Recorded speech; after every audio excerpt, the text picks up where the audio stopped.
This is Commission President Ryan Calkins convening the regular meeting of June 9th, 2026. The time is 12:07 p.m.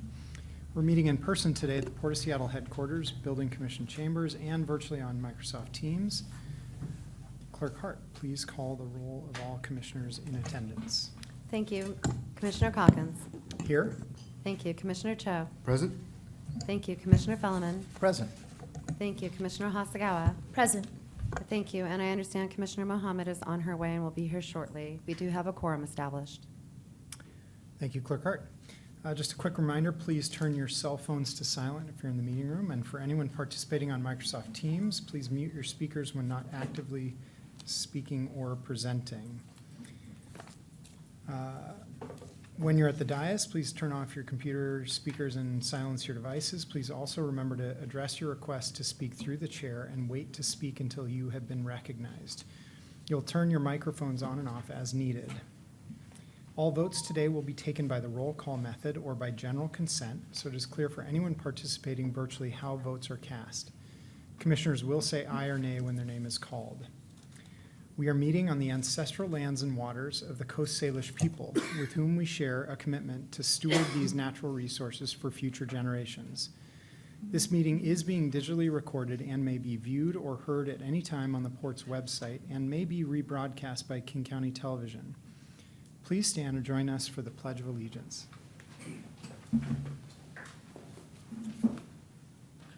I pledge allegiance to the flag of the United States of America and to the republic for which it stands, one nation, under God, indivisible, with liberty and justice for all.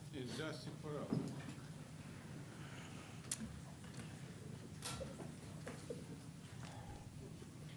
The first item of business today is approval of the agenda. As a reminder, if a commissioner wishes to make a general comment for or against an item on the consent agenda, it is not necessary to pull that item for separate discussion. Rather, a commissioner may offer general supporting or opposing comments later in the meeting. However, it is appropriate if a commissioner wants to ask questions of staff or wishes to have a dialogue on a consent agenda item to request the item be pulled for separate discussion at this time. Are there any items to be pulled from the consent agenda or any motions to rearrange the orders of the day? Commissioners, the question is now on approval of the agenda. Is there a motion to approve the agenda as presented? So moved. I'll second. All right. Since there is no, all right. Is there any objection to approval of the agenda as presented? Hearing none, the agenda is approved. Next on our agenda is the Executive Director's report. Deputy Executive Director Goon, you have the floor. Good afternoon, Commissioners, and happy Pride Month.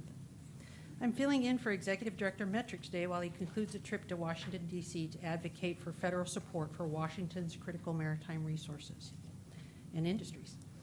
As our region prepares for the FIFA World Cup occurring over the next several weeks, I wanted to take a moment to highlight some of the efforts that the Port has put into preparations.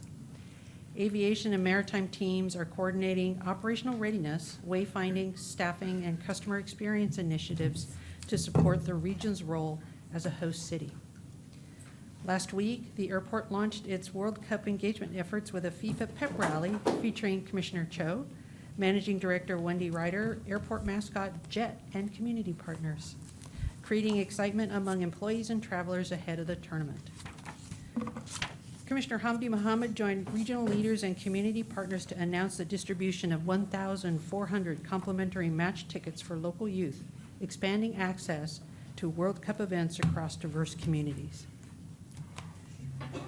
Last week, our 5 airport working groups dedicated to FIFA preparation and response completed their final check-ins. And yesterday, the airport hosted the arrival of Team Belgium. All 6 of the new international services plans for 2026 have now begun operations. Since we last met, Alaska Airlines launched 2 new services to London and Reykjavik, giving SCA 62 service options to 36 international nonstop destinations on 29 different airlines. We have just a few finishing touches coming on large-scale viewing areas, customer and employee engagement campaigns, and family-friendly programmings throughout the terminal. And finally, on Wednesday, we will have the grand reveal of our Sea Concourse expansion project at the airport, further elevating the customer experience with additional dining and retail, other amenities, and tripling the square footage of the existing footprint of that existing building. This is all work the airport needed to do anyway, but pushed to complete in time for FIFA, and as you can tell, the airport is ready. Moving to the maritime side, waterfront activation efforts for FIFA are also advancing with the city and community organizations, including a fan zone programming and public events centered around Pier 58. On your drive today, you may have noticed the recently completed series of public art installations at Pier 69 that celebrate the connection between Seattle's natural environment and its working waterfront, while enhancing the visitor experience ahead of the World Cup. These new installations support a broader strategy to increase activity, visitation, and public engagement along the north waterfront for years beyond the tournament. With the completion of waterfront improvements and the Elliott Bay Connection project, the port has realized its vision of a continuous and activated corridor extending from Terminal 46 to Fisherman's Terminal. These investments strengthen public access, support waterfront tenants, and contribute to the long-term economic vitality of key port properties. June also marks several new waterfront amenities, including food truck operations at P69, the opening of Elliott Bay Connections improvements at Myrtle Edwards in Centennial Park, and the arrival of Cafe Hagen at the north end of Centennial Park later this month. We're also working to ensure that the entire region benefits from the kind of visitation that these events bring.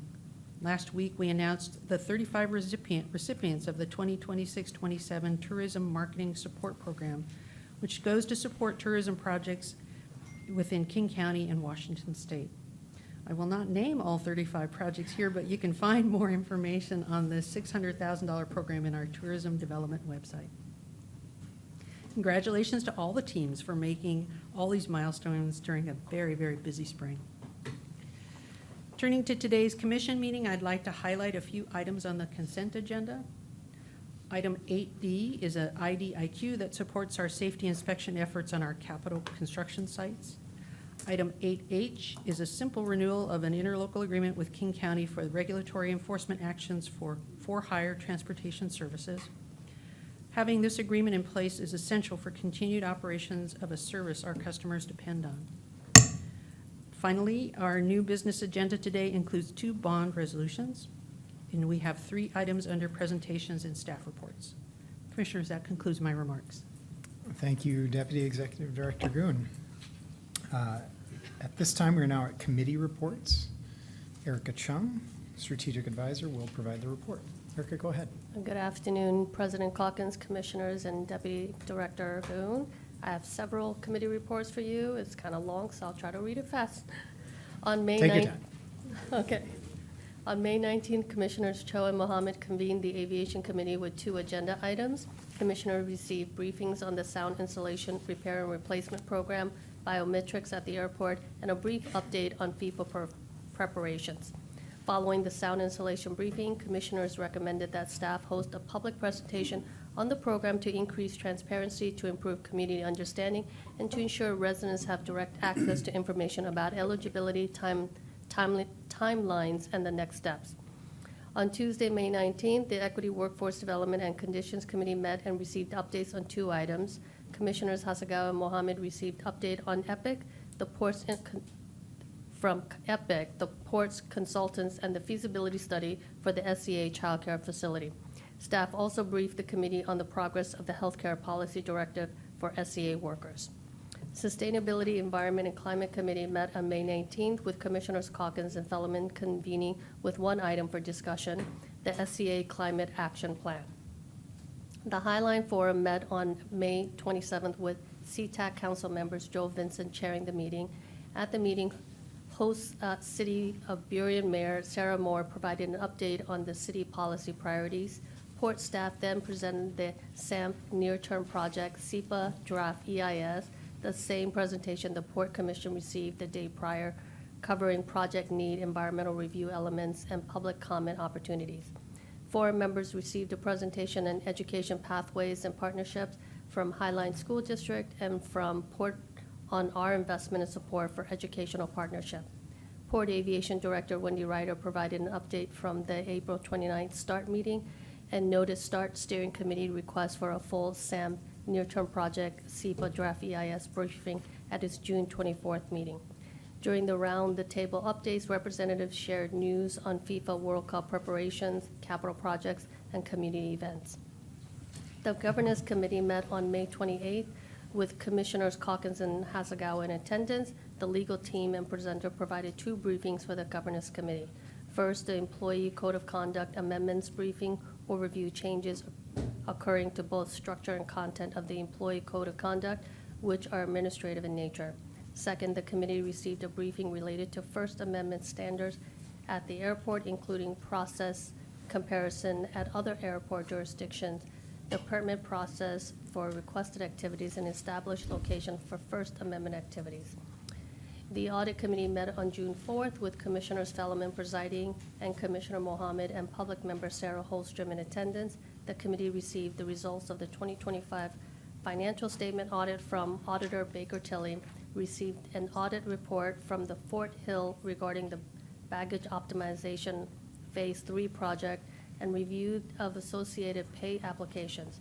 Heard updates from Internal Audit Director Glenn Fernandez regarding open audit issues, approved an update to the 2026 audit plan, and adopted global internal audit standards for port audit processes and procedures. The committee further received performance audit reports on the maritime maintenance time approval controls, the capital project prioritization process, and the procurement personnel service agreement. With respect to the time approval control audit review, the committee recommended the port consider an enterprise-wide system change for HR payroll and requested a report back on the progress of audit recommendation in 2027. With respect to the capital projects prioritization process audit, the committee as well requested a status update on the audit recommendation in 2027. This concludes my report. Thank you so much, Erica. That was a marathon. All right, the Port Commission welcomes public comment as an important part of the public process. Comments are received and considered by the Commission in its deliberations. Before we take public comment, Clerk Hart, can you please display the QR code to our public comment rules of procedure? Perfect, thank you. For members of the public providing public testimony, it is essential that these rules are followed. Written copies are also available at the door. With that, Clerk Hart, can you please call our first speaker? And I think let's do all of the in-person first, and then we'll finish up with the online. Mr. Commission President, our in-room list is significantly longer than our online list. Do we want to maybe alternate for the first few Sure, we can do online that. and Yeah, get absolutely. them out and done? Okay. And then we have approximately 16 speakers. Do we want the timer at 2 minutes or 1 minute today? Let's do 2 minutes. Okay, thank you, sir. Give me just one moment and I'll pull that up.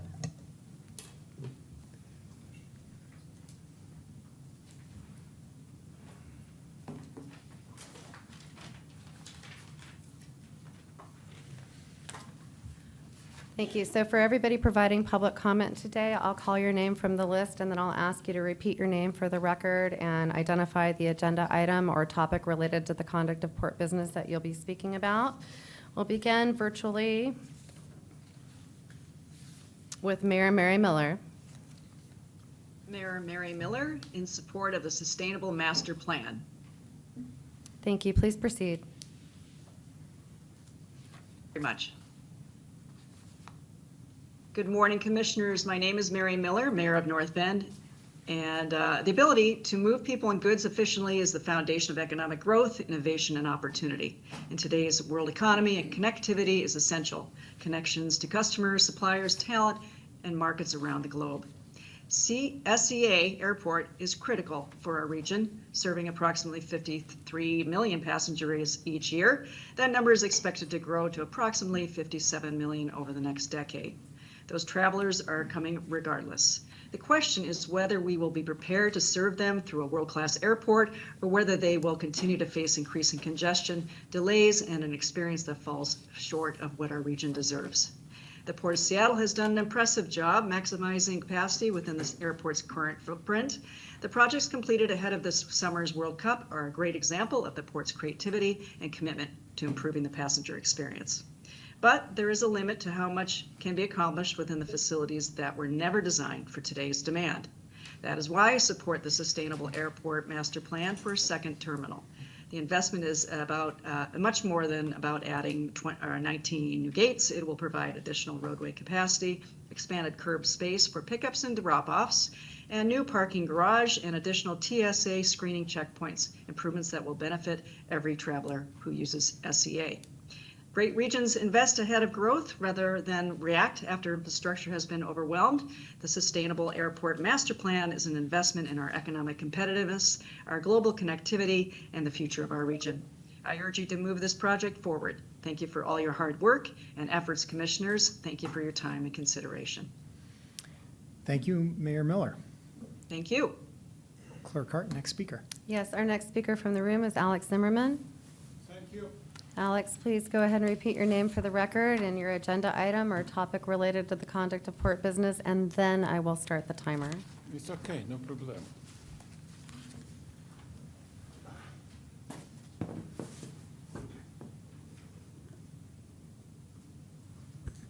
Yeah. My name Alex Zimmerman. You start timer? And your topic, Alex, that you're speaking on today? Agenda number 10. Okay, thank you. Please proceed. Yeah. My name Alex Zimmerman. I'm president of Stand Up America. I candidate for 15 election. I spoke every day in council chamber more than 5,000 times from Tacoma, Seattle, and Everett. I prosecute but Seattle King Country government, you know what it means, 7 times, and 7 times case is dismissed. I have 7,000 day of trespass, 7,000 day of trespass. Nobody in America have 7,000 day of trespass. This is how local government, democratic fascism, treat people who have different opinion. Right now about money. Number 10 is a money. For my understanding, we're talking about million and million dollars right now. The situation what as we have right now, and I live here for 40 years, and for 40 years I speak in council chamber, is try to understand what is going on. Under Democrat control right now, we spend too much money, so we own right now is spent for nothing billion and billion dollars. You right now in number 10, what is you talking? Talking about another couple $100 million. I don't understand why it's going on. Classic example, if you talking about this, your staff talking about this, I cannot understand one word. They talking very fast. And nobody talking how much money you own. For example, Seattle Transit, you know what this mean? Seattle Transit right now on $35 billion. So I go to this meeting for many years. And only last week, last month, people know so they own $35 billion. They steal $35 billion. It's a classic example, guys, what is local Democrat fascism junta doing to us everywhere. Viva Trump, viva New American Revolution, stand up, slave and happy cow. Stop steal us money. Thanks, Mr. Zimmerman. Clerk Hart, next speaker. Yes, our next speaker joining us virtually is Jim Kuntz. Jim, please go ahead and repeat your name for the record and your agenda item that you're speaking on today, or your topic related to the conduct of port business, and then I'll start the timer. Great. My name is Jim Kuntz, and I'm speaking on the Sustainable Airport Master Plan. Thank you. Please proceed. Hi, my name is Jim Kuntz. I serve as the CEO of the Chelan Douglas Regional Port Authority. We are the lead economic development agency in the greater Wenatchee Valley. We also own and operate the Pangborn Memorial Airport, and commercial air service is very important to our region. The regional port would like to express its support for the Port of Seattle's Sustainable Airport Master Plan. The greater Wenatchee Valley relies on Seattle as our gateway to the world. It's not only from our 2 flights a day from Wenatchee into the airport, but it's also our citizens coming by bus and many driving over to this airport to serve as the gateway as we travel. It's very indispensable to us to make sure that this airport expands and accommodates future growth. We believe that the proposal that we have viewed for a second terminal is exactly the kind of investment that keeps our region like ours competitive. Not only is it a new terminal building with 19 gates that rural communities would like to access, but it also comes with a lot better roadway configuration, more curbside pickups and drop-offs, and a new parking garage. Seattle currently handles 53 million passengers a year. It plans to grow to 57 million. And those travelers will be coming to Seattle whether we're prepared or not. Let's be prepared. Let's make this really important investment in not only Seattle's future, Tacoma's future, but the state of Washington's future for air travel. We strongly encourage the Port of Seattle Commission to adopt and execute the projects outlined in the Sustainable Airport Master Plan. Thank you, Mr. Koontz. Clerk Hart, next speaker. Yes, our next speaker from the room is Elisabetta Valentini.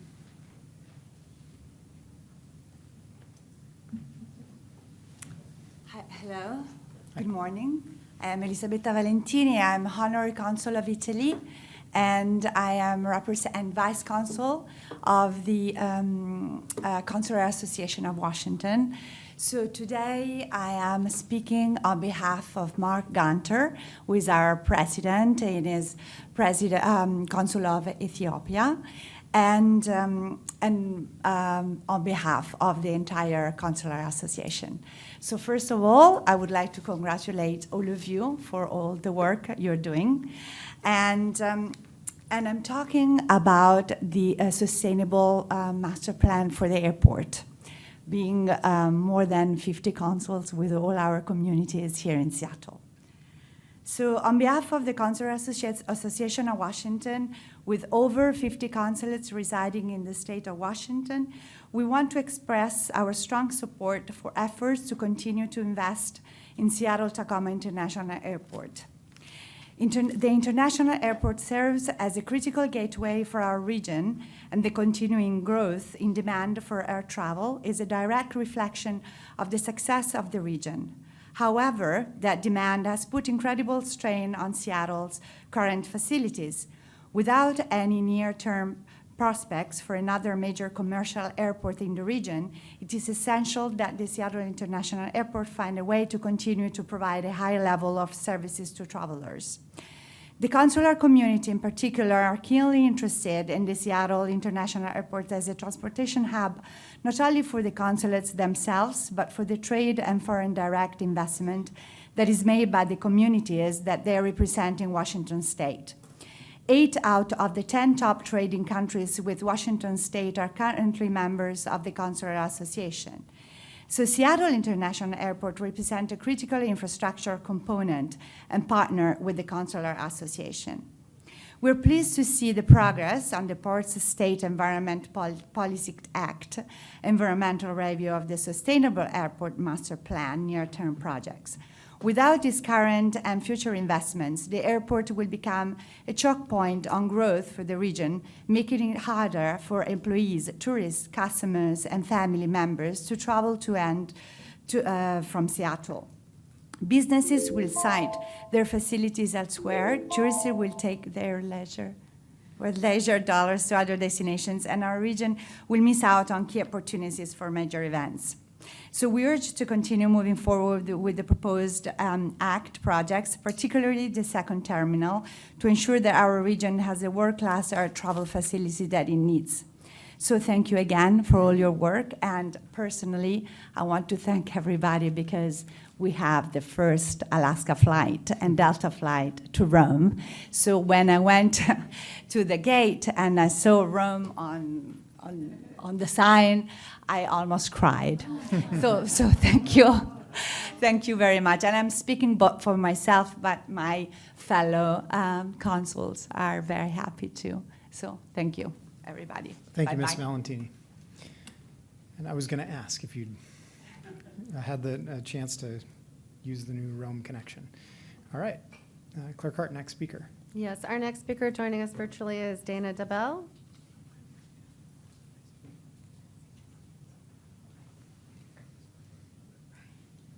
Hi, Dana DeBell with Delta Airlines speaking on SAMP. Thank you, thank you, Dana. Please go ahead and proceed. Thank you very much. Thank you, Commission. Thank you, Port staff.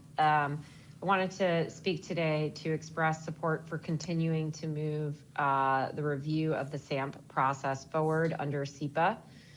It's important that as the airport and the region continue to evaluate needs for accommodating future growth and demand, that we continue to move the SAMP process forward so that we can continue to have options for how to address the future needs for the airport, for the community, and for the customers that the airport serves. I want to commend the staff on the great work that has been done so far, and look forward to working with all of you going forward. Thank you. Thank you, Dana. Clerk Hart, next speaker. Yes, our next speaker from the room is Maria Arvelo.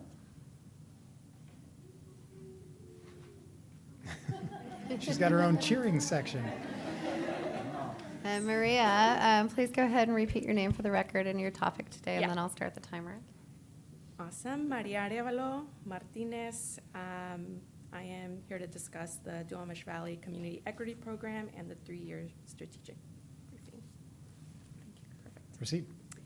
Good afternoon, Commissioners. As mentioned, my name is Maria de Jesus Arevalo Martinez. I grew up in and around the South Park community and am a 2-year member of the Port Community Action Team. It wasn't until college that I learned that the Duwamish was a Superfund site and that residents in the community of South Park and Georgetown experienced higher rates of asthma and have a 13-year life expectancy than people living in other parts of Seattle. Learning that changed my direction in my life. It inspired me to become a landscape architect on focusing on helping communities shape and design their own spaces. One thing that has frustrated me is how little information community members have about what is happening in our own backyards and the decisions that affect our lives. That's why I joined PCAT. Through PCAT, I've had the opportunity to work alongside community organizations, residents, and the Port to help bridge the gap between the Port and the communities most impacted by Port-related operations. While the program has evolved over the years, community needs evolved too. The focus of our work may shift, but the goal remains the same, ensuring the Duwamish Valley is included in efforts that build community capacity, support healthy environments in communities, and create economic prosperity in place. While there are endless efforts within PCAT, the 2 areas of work that I'm especially excited about are, first, the investment that we're making to connect youth under 18 with Port-related career opportunities through field trips, education, and exposure to aviation and maritime industries. These experiences can help young people see pathways to rewarding careers, and I hope that the Port continues to expand these investments in order to reach our shared agreement in Resolution 3767. The CBC goal, number 3, community or economic prosperity in place. Second, being part of the PCAT Budget Committee and building a shared decision-making model of the Port's DVCEP budget and sponsorship processes while making decisions that help support direct investment in the community. And this is in order to build decisions for the community and by the community. PCAT is making a real difference in my community by supporting residents and local organizations that are doing important work every day. In the current political climate, now is the time to double down on this kind of community investment. The Port has the opportunity to be the port of the future and continue setting an example for ports across the country. Thank you for your time. Thank you, Ms. Arevalo. Clerk Hart, next speaker. Yes, our final speaker that we have joining us virtually today is Joey Bolden. Joey, please go ahead and repeat your name for the record and your topic, and then I'll start the timer. Joey Bolden, Assistant Executive Secretary for the Seattle Building Trades, speaking on behalf of the Sustainable Airport Master Plan. Thank you. Okay, good afternoon. Again, I'm Joseph Bolden, representing the Seattle Building Trades, and on behalf of the 20,000 construction workers and their families across the region and our 19 affiliate unions, I want to strongly encourage you to support the proposed Sustainable Airport Master Plan. The Sustainable Airport Master Plan is important for many reasons, but for the building trades, it is about creating economic opportunity for thousands of working people. The huge investments that have already been made at the airport have resulted in the creation of thousands of good family wage jobs for skilled craft people. These are the kind of jobs that bring strength and diversity to our regional economy. The building trades are working with the port to help build communities through critical economic development projects that reflect the community the port serves. We're building communities by building better with the highest quality craftspeople, by being inclusive, by being innovative, and by working in partnerships such as a strong partnership we have with the port. The port's investments bring new people into the construction field through pre-apprenticeship programs, and training that have helped bring more women, more people of color, veterans, and others who are disadvantaged into the construction industry. Port-supported apprenticeship programs like ANEW and PACE are providing pathways out of poverty. We believe job sites should reflect the community. Through our strong training programs and partnerships with the port and many other partners, we are building the next generation of construction workers from our local communities.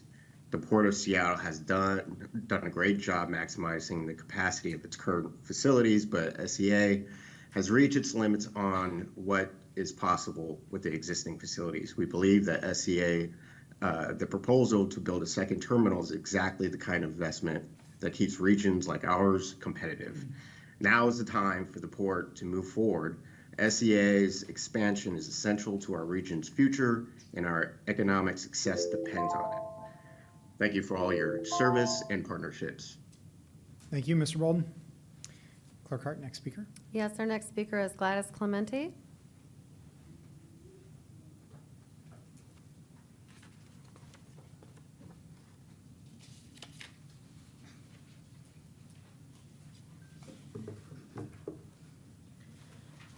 Good afternoon. My name is Gladys Clemente. I'm going to talk about the agenda item 11A, the Duwamish Valley Equity Program, and 3-year strategic planning. As I said before, my name is Gladys. I work as a Skills and Leadership Development Program Manager at Villa Comunitaria. I have lived and worked in South Park for more than 9 years. I speak to you today both as a leader and a representative of the community. For a long time, the Duwamish Valley did not have a place where families could gather, build their skills, and learn about opportunities close to home. We had no infrastructure for workshops, for capacity building, or for connecting people to jobs and career pathways. The hub changed that. Villa Comunitaria used the hub for community workshops and for events made it possible for Seattle sponsorships, including Day of the Family, Dia de la Familia, and our Back to School celebration, where hundreds of families gather each year. What I value most of the trust we build, the port and the DBCEP team listen, they understand our community, and we move toward shared goals together. That kind of trust is not something I can say about every government agency, and it matters. Looking in the next 3 years, I hope the port keeps investing here, that the hub grows into a true center for career pathways, green jobs, especially for young people. I'm raising 2 teenagers in South Park, and they are part of community organizations that develop programs for them. I want every young person here to have those opportunities without leaving the neighborhood. I also ask the port to keep clean air and clean water and clean soil as a priority so that the industry and families can share this value well. Thank you. Thank you, Ms. Clemente. Clerk Hart, next speaker. Yes, our next speaker from the room is Alexis Parmer. Alexia. Alexa? I'm sorry, I can't read it.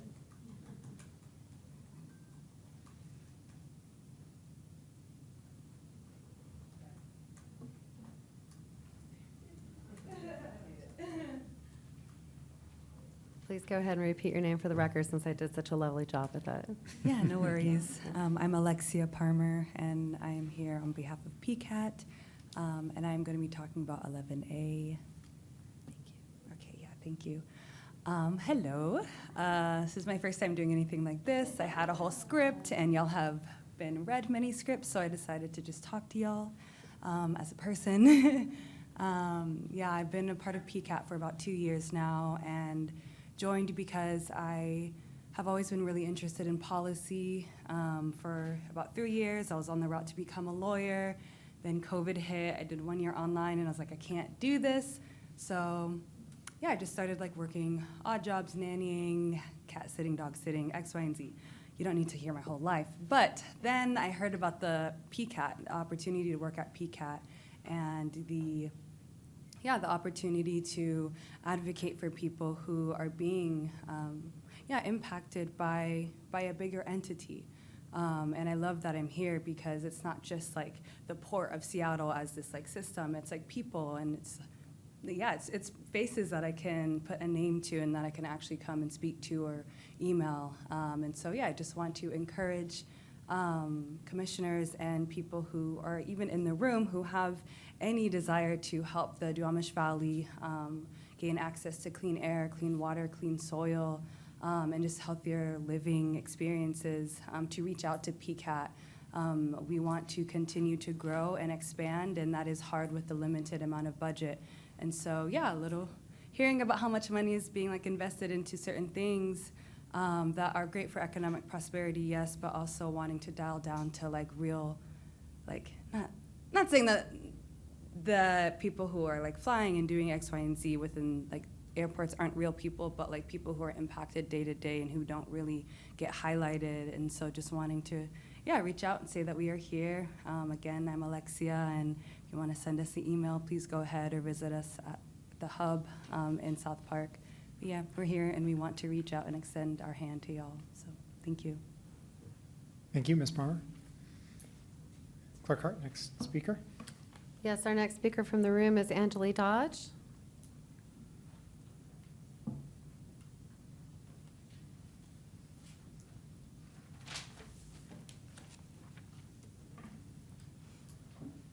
Hello, I'm Angeli Dodge, and I'm speaking on 11A with the Duwamish Valley Community Equity Program. Good afternoon, Commissioners. My name is Angeli Dodge, and I serve as the Duwamish Valley Program Manager in the Seattle's Office of Sustainability and Environment.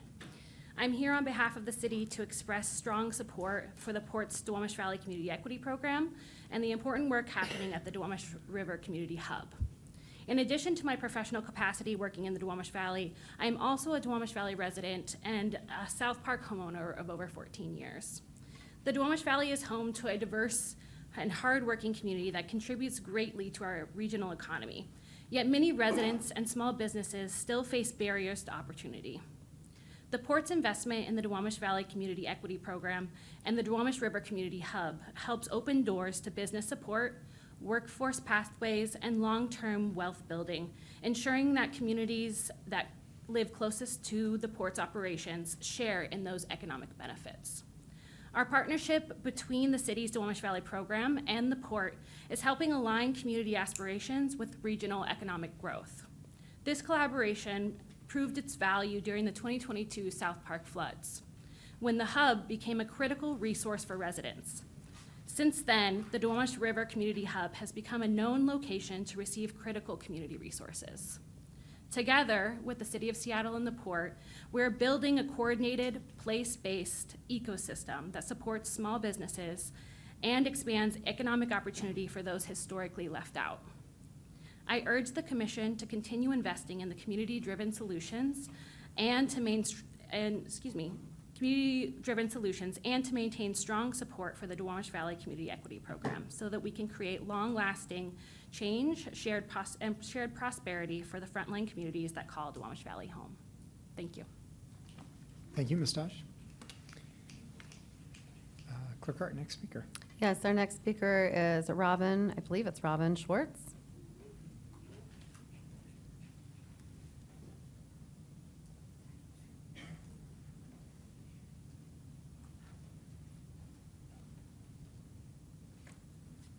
Hi, my name is Robin Schwartz, and I will be speaking about the Duwamish Valley Community Equity Program and particularly the Duwamish River Community Hub. Thanks.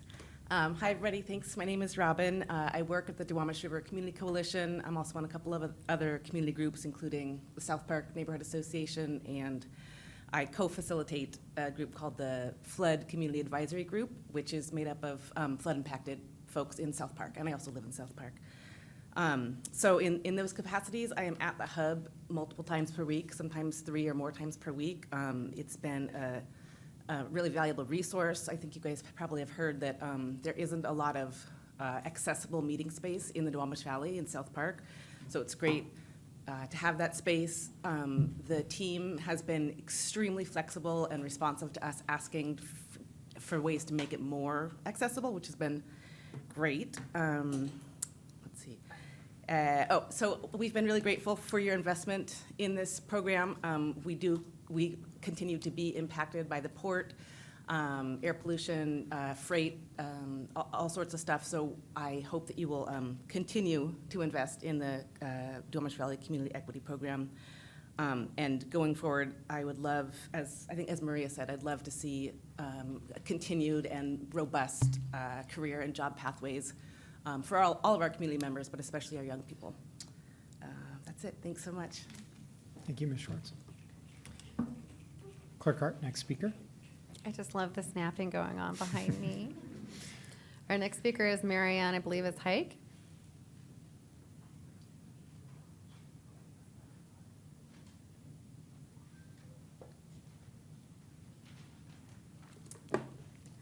Hi, good afternoon. Mariana Hike, talking on behalf of 8F. So it's always a pleasure to come before the commissioner, so good afternoon. So I'm here to speak on behalf of the North Coast States Carpenters Union, which has the luxury of representing over 57,500 members here. This matter presents an opportunity for the port to strengthen its contracting policies going forward. We have seen firsthand how labor disputes can create uncertainty, disrupt operations, and place port projects at risk. In this instance, Swinnerton Builders has failed to provide the notice required under G-04.15 regarding a labor dispute that threatened project performance.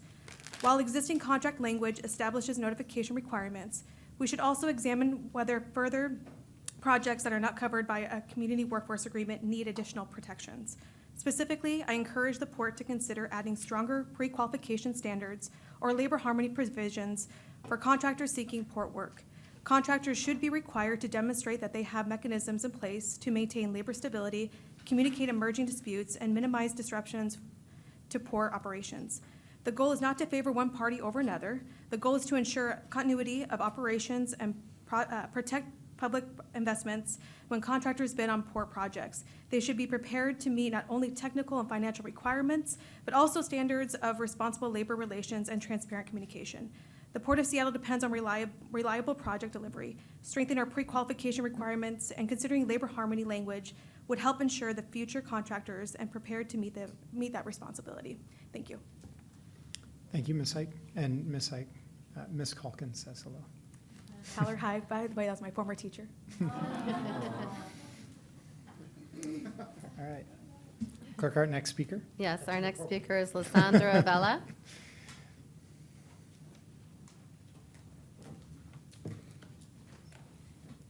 Good afternoon, Commissioners. My name is Lisandro Vela. I'll be speaking on Agenda Item 8F. I'm here speaking today as a representative of the North Coast States Regional Council of Carpenters. I want to raise a concern regarding Swinnerton Builders and the failure to notify the Port of Seattle of an active labor dispute impacting work at the port. Your contract are clear. Under general conditions G 04.15. Contractors who are aware of an actual or potential labor dispute that could delay work are required to notify the port promptly and no later than 24 hours after discovery. This requirement exists for a reason. It allows the port to assess risk, protect operations, mitigate disruption before they impact projects, tenant, workers, and the public. When a contractor fails to provide the notice, the port loses the opportunity to manage situation proactively. The contract further states failure to comply with these obligations may constitute a breach of contract. We believe they breached the contract. This issue is especially important because Winton is currently performing work at the port while also pursuing future port projects not covered by the CWA. The Commission has consistently emphasized the importance of responsible contracting practices. Responsibility means more than submitting the lowest bid. It means honoring the contract obligations, communicating transparency, protecting the port from avoidable disruption. As we consider future procurement, I believe contractors should be evaluated not only on the cost and qualification, but also demonstrating the compliance with the port requirements and their commitment to the labor stability. The port deserves partners who follow the rules, communicate openly, uphold the standards, expect on the public projects. Thank you.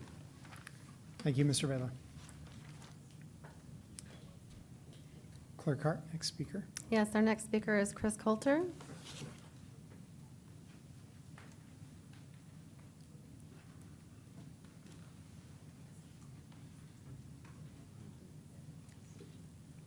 Hi, I'm Chris Coulter with HNTB. I'm speaking on SAMP.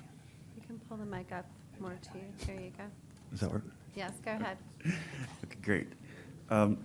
As Deputy Executive Director Goon was sharing updates on the port's preparation for FIFA, I was reminded how here in Seattle, we have always considered ourselves one of the most welcoming cities in the world. And our airport is the front door to that world. It is time to build the much-needed airport improvements along with implementing the community mitigation strategies that will keep pace with our growing region. The Port's Sustainable Airport Master Plan creates the much-needed framework for these improvements, as well as the community mitigations that get to go with them. I want to thank Commission for going above and beyond your national peer airports by doing additional voluntary study above and beyond the NEPA EIS. You have listened to the community. Finally, on a personal note, as a former port team member who was here when we thought 26 million annual passengers a year was incredible, I'm excited for the future of this airport and what it means for the people of our region. Thank you. Thank you, Mr. Coulter. Clerk Hart, next speaker. Yes, our next speaker is Heather Phil. Hill? Peel. Peel, thank you. Peel. Commissioners, thank you for your service. My name is Heather Peel, and I'm a Seattle resident, and I'm speaking on Agenda Item 11A, the Duwamish Valley Community Equity Program. And I sent a letter last week that I hope you all had a chance to read, and that is that the Duwamish Valley is actually pretty big and goes all the way up to Elliott Bay. And I just want to bring it to everyone's attention that the Duwamish was straightened out by the industrialization of Seattle. Duwamish longhouses were burned along there. The Duwamish were told to leave the Seattle limits by a city ordinance that actually was never repealed until the town of Seattle went away and the city of Seattle incorporated in 1869. I noticed that in the documents pertaining to this program, there was mention of Duwamish tribal services or Duwamish participation in 2022 to 2024. And I would just ask, can you please connect with the Duwamish tribal services now, at least for communication? I understand a lot of the programs that are for South Park are economic development, but I think the communication, especially about the overarching planning, is really key. Here, sitting next to me, wave your hand, is Christina Pearson. She's the Executive Director of the Duwamish Tribal Services, and I hope that those who spoke in a heartfelt manner about PCAT will come and meet Christina, and that your staff or the port staff will bring their business cards to Christina. She's happy to be involved, and I really recommend that you speak to her. And finally, I wanted to say that I noticed there's a new sign by the water taxi where the elevator is for the Seattle side of the water taxi. And there's a great new sign about Ballast Island. And I was really, really encouraged to see that there was consultation with Duwamish on that sign. That's the first sign in the waterfront that I've seen that included that. Thank you very much. Thank you, Ms. Peel. Clerk Hart, next speaker. Yes, our final speaker signed up today is Diana Leo.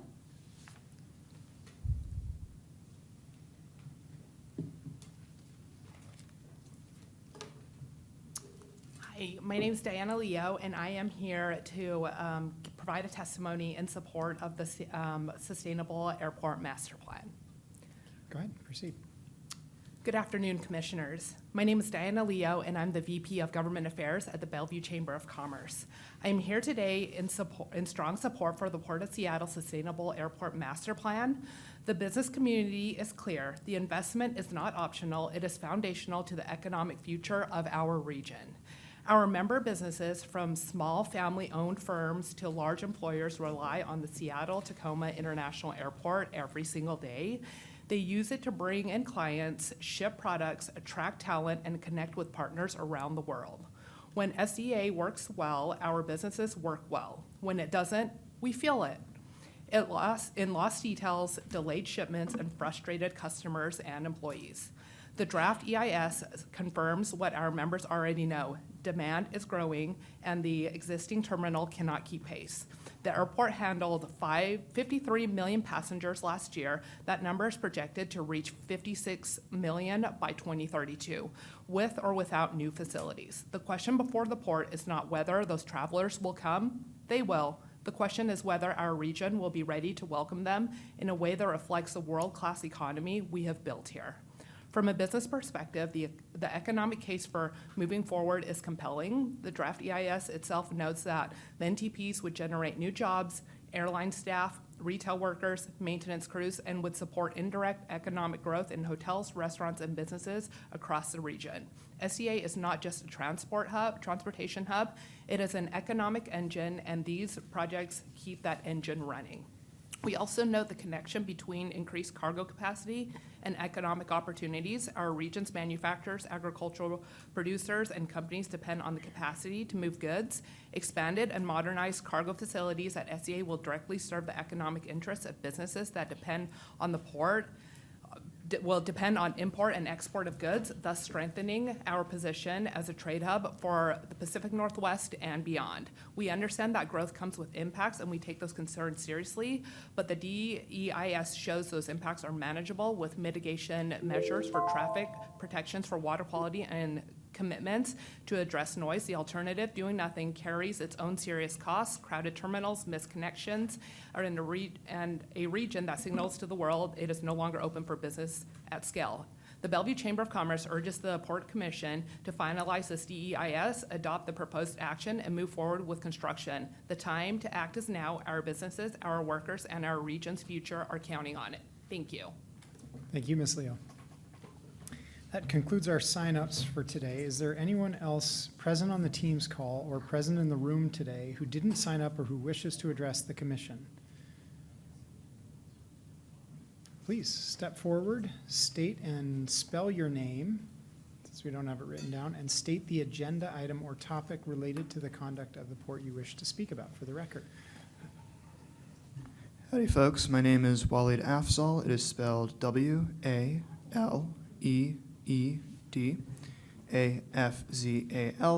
and I'd like to speak with the airport expansion, the master plan. Proceed. I am in strong favor of pursuing this and continuing the studies and eventually just getting it expanded. I think the investment is a fantastic opportunity for us to increase our competitiveness, especially with rivals, especially with regional rivals such as Vancouver and San Francisco and in Portland. Being able to get visitors in here increases tax revenues that can be spent in the city of Seattle and for welfare, and also makes it easier for workers, for businesses, et cetera, to work within the city of Seattle and nearby towns. And it can also improve logistics even going into the inland Northwest. And I think this is a fantastic opportunity for us just to get a huge advantage and modernize our airport to where, yeah, we have a lot of capacity. We can make things cheaper. We can make things more efficient. I think it's a fantastic idea. And I second a motion that was, or a thing that was made earlier, a testimony that was made earlier, in contacting with the Duwamish, because I think they've been a people that's been impacted from things such as redlining for God knows how long, since the Denny expedition. And, well, this is their land. We're squatting on, we're sitting on it. And that place, South Park, Georgetown area, is underfunded, undersupplied, not given enough resources. So please do. Thank you very much. Thank you, Mr. Upsall. Any other interest in public comment? All right, at this time, I'll ask Clerk Hart to give a synopsis of any written comments that we've received. Thank you. Good afternoon, Mr. Commission President, members of the Commission, and Deputy Executive Director. For the record, we have received 9 written comments for today's meeting. The following people submitted correspondence in support of SAMP projects as part of the public review of the SEPA draft environmental impact statement. Robin Twyman, Seattle representative for the United Kingdom Government Office. Mark Ganter, President of Consular Association of Washington. Christina Hudson, Chief Executive Office for One Redmond, One East Side. Brad Jones, Executive Director, Visit Bellevue. Josh Brown, Executive Director of Puget Sound Regional Council. Skylar Schmidt, Senior Manager, Seattle Hotel Association. Mark Moulette, Mayor, City of Issaquah. Kyle McLaughlin, Executive Vice President of Aviation, Clear. And then finally concluding with Kelly Curtis, Mayor, City of Kirkland. And that concludes the written comments we've received today. Thank you, Clerk Hart. Hearing no further testimony, we'll move on in the agenda. Our next order of business is the consent agenda. Items on consent are considered routine and will be adopted by one motion. Items removed from the consent agenda will be considered separately immediately after adoption of the remaining consent agenda items. At this time, the chair will entertain a motion to approve the consent agenda covering items 8A through 8H. So moved. Second. The motion was made and seconded. Commissioners, please say aye or nay when your name is called for approval of the consent agenda. Beginning with Commissioner Cho. Aye. Thank you. Commissioner Felleman. Aye. Thank you. Commissioner Hasegawa. Aye. Thank you. Commissioner Mohammed. Aye. Thank you. Commissioner Calkins. Aye. Thank you. 5 ayes, 0 nays for this item. With that, the motion passes. We have one new business item today. Clerk Hart, can you please read the item into the record, and then Deputy Executive Director Goon will introduce it. Yes, this might take just a couple of minutes. And a cruise ship. This is agenda item 10A, introduction of resolution numbers 3849 and 3850, issuance and sale of intermediate lien revenue refunding bonds in the aggregate principal amount not to exceed $250 million, and issuance and sale of first lien revenue refunding bonds in aggregate principal amount of not to exceed $70 million. And this is again associated with resolutions number 3849 and 3850.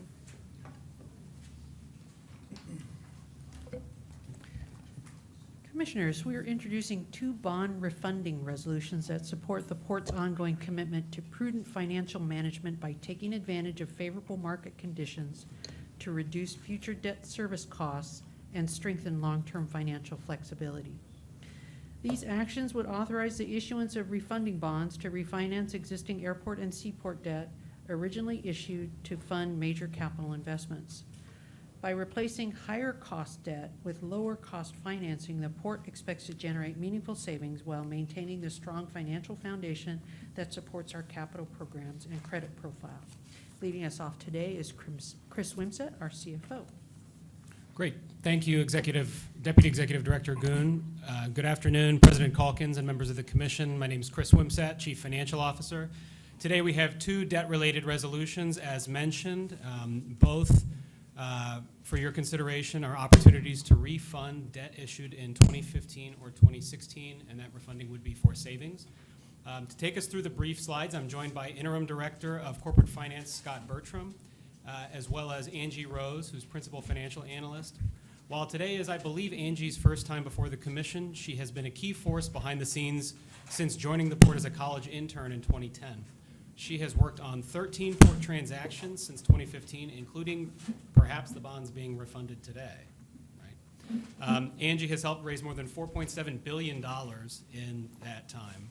So with that, I'll turn it over to Scott to summarize the first resolution. Thank you, Chris, and good afternoon, Commissioners. Let's begin with, next slide, please. With the resolution 3850, which covers the planned refunding of up to $66.4 million of outstanding first lien bonds. These outstanding bonds were originally issued in 2016, but actually refunded bonds going back to 2007. These bonds initially financed various capital improvements for the seaport businesses. Assuming the port's debt service targets are met, which we expect, this refunding is expected to generate at least $2 million of debt service savings. These bonds will be issued as tax-exempt private activity bonds subject to AMT. This is consistent with the tax status of the underlying bonds being refunded. The 2016 first lien bonds that are going to be refunded here have a scheduled final maturity in 2032, so shorter term bonds.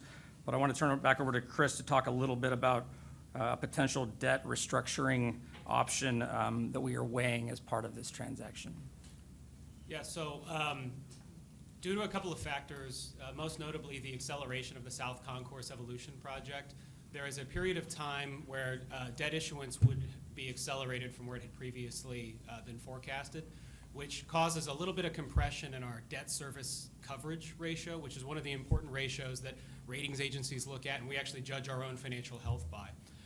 And so due to pressure specifically in years 2031 and 2032, one of the things that we're considering is a use of up to $25 million in cash to cash fund the call of the 2031 and 2032 maturity bonds based on financial conditions, based on market conditions on the day of bond sale. This would not be a deviation from the use of cash to fund the payment of the bonds under any other circumstance. It would just be and it's not a change of the use of the cash, it is just a change of the time of use of cash. And what that does is provide a little bit of additional relief on the coverage ratio in those years. So this is partially a result of our general fund balance being above our target, sufficient that a use of $25 million for this purpose would not represent any form of pressure or any sort of negative impact on the general fund balance in terms of our target. Thanks, Chris. Can we fast forward a couple of slides here? One more. There we go. So moving on to the second resolution we're introducing today, resolution number 3849. This covers the planned refunding of up to $225.8 million of outstanding intermediate lien bonds. These bonds were issued in 2015 and 2016 to fund or refund various capital improvements at the airport.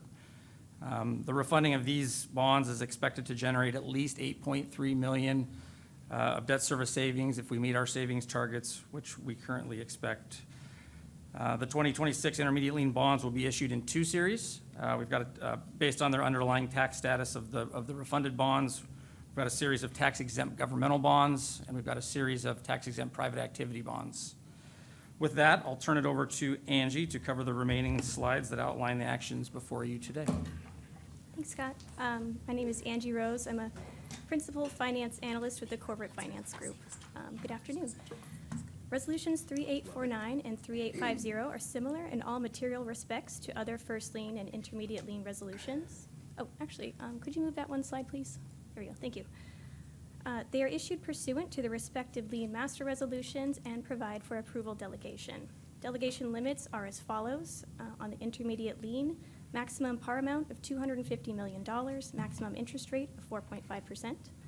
On the first lien, the maximum par amount is $70 million with the maximum interest rate of 4.5%.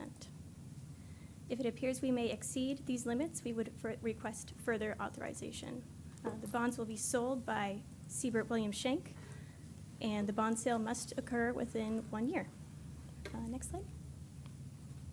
In terms of next steps, we anticipate final adoption of these resolutions at the next meeting on June 23rd. We will meet with the rating agencies the week of July 6th. The bond sale is scheduled for August 5th with closing on August 20th. This concludes our briefing, and we can assist with any questions.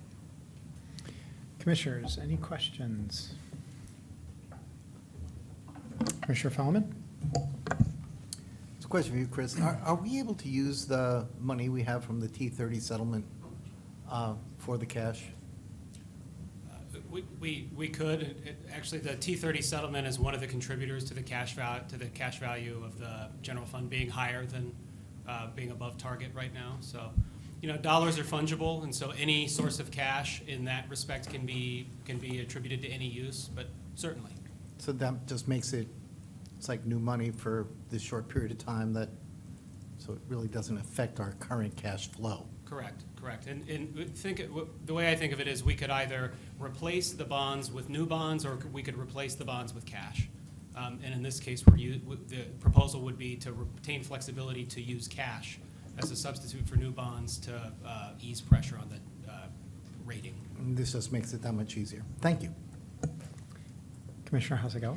No questions, just a comment. Good math. $2 million goes a long way, so I appreciate just the creativity and always looking for the opportunity for us to make sure that we're in excellent financial condition. I just think about other areas in government where literally all of them are in the red right now, and we still stay above float. And we are in the midst of putting forth our budget priorities, and we have some difficult decisions to make, and we're looking at maintenance, and we are asking folks to have cut scenarios, and $2 million will go a really long way in the conversations that we're able to have. So I just want to commend our fantastic financial team. Thank you for your support and your guidance. We've got a great team, and every creative solution you see is a result of their diligence and creativity. My question is, we're in this pretty volatile financial period right now as a result of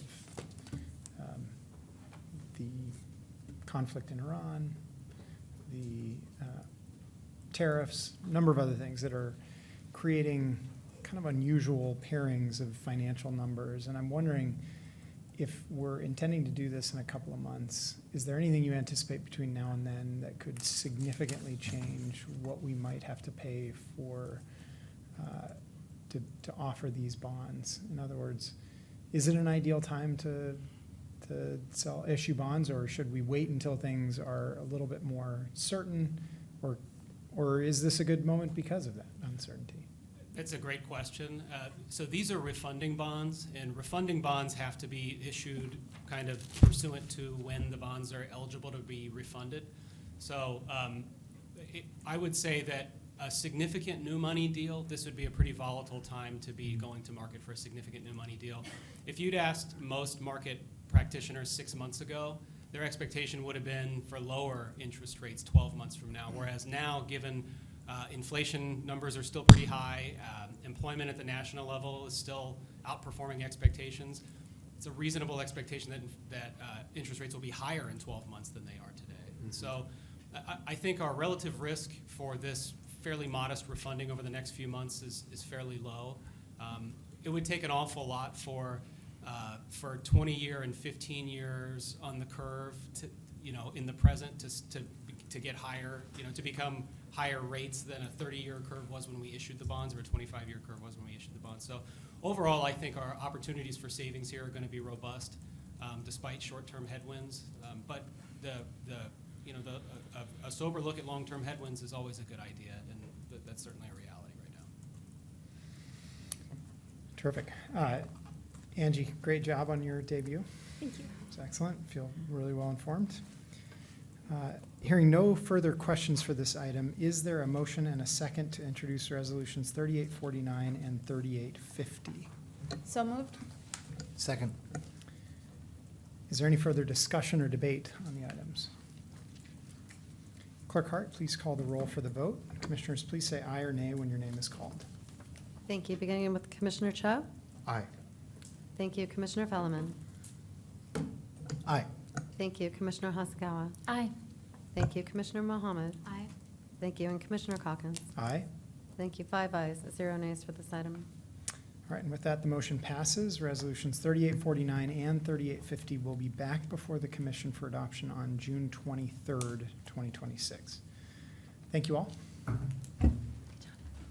We are now at presentations and staff reports. Clerk Hart, can you please read the next item into the record? And Deputy Executive Director Goon, can you introduce it?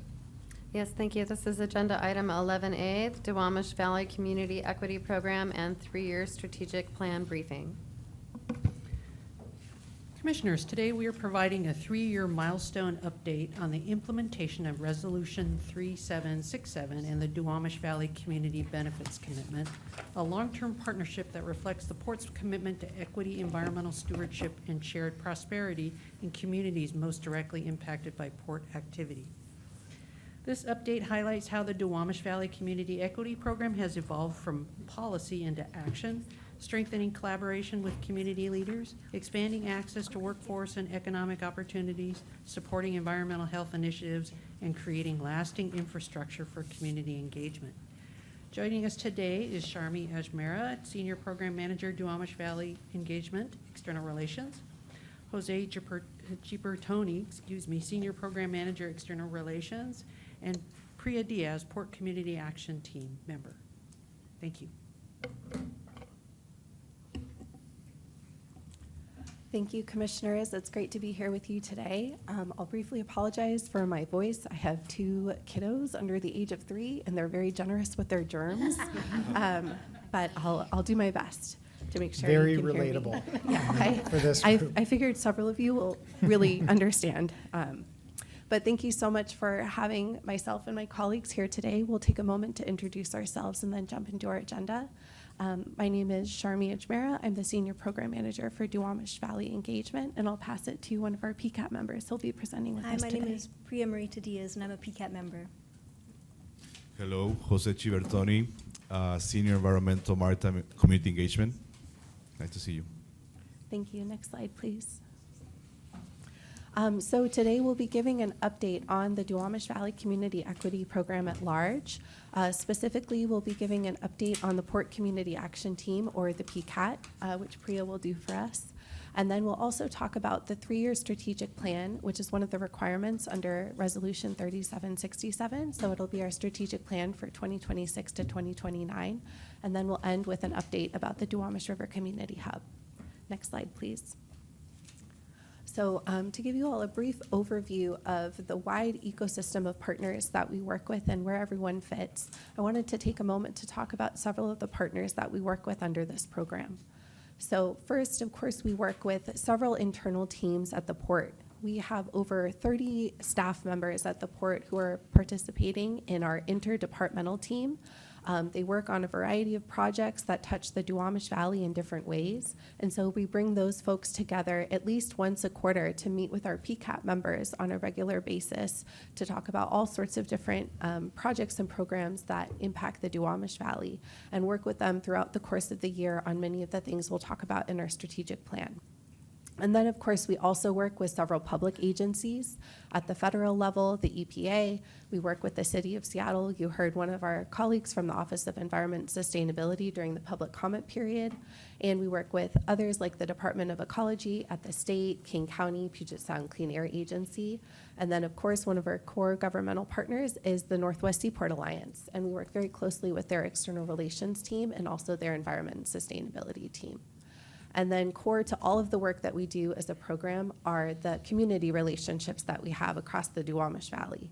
So that includes, of course, the Port Community Action Team, but also includes several nonprofit organizations, neighborhood groups, community organizations, many neighbors and residents in the community itself, and of course the users of the Duwamish River Community Hub.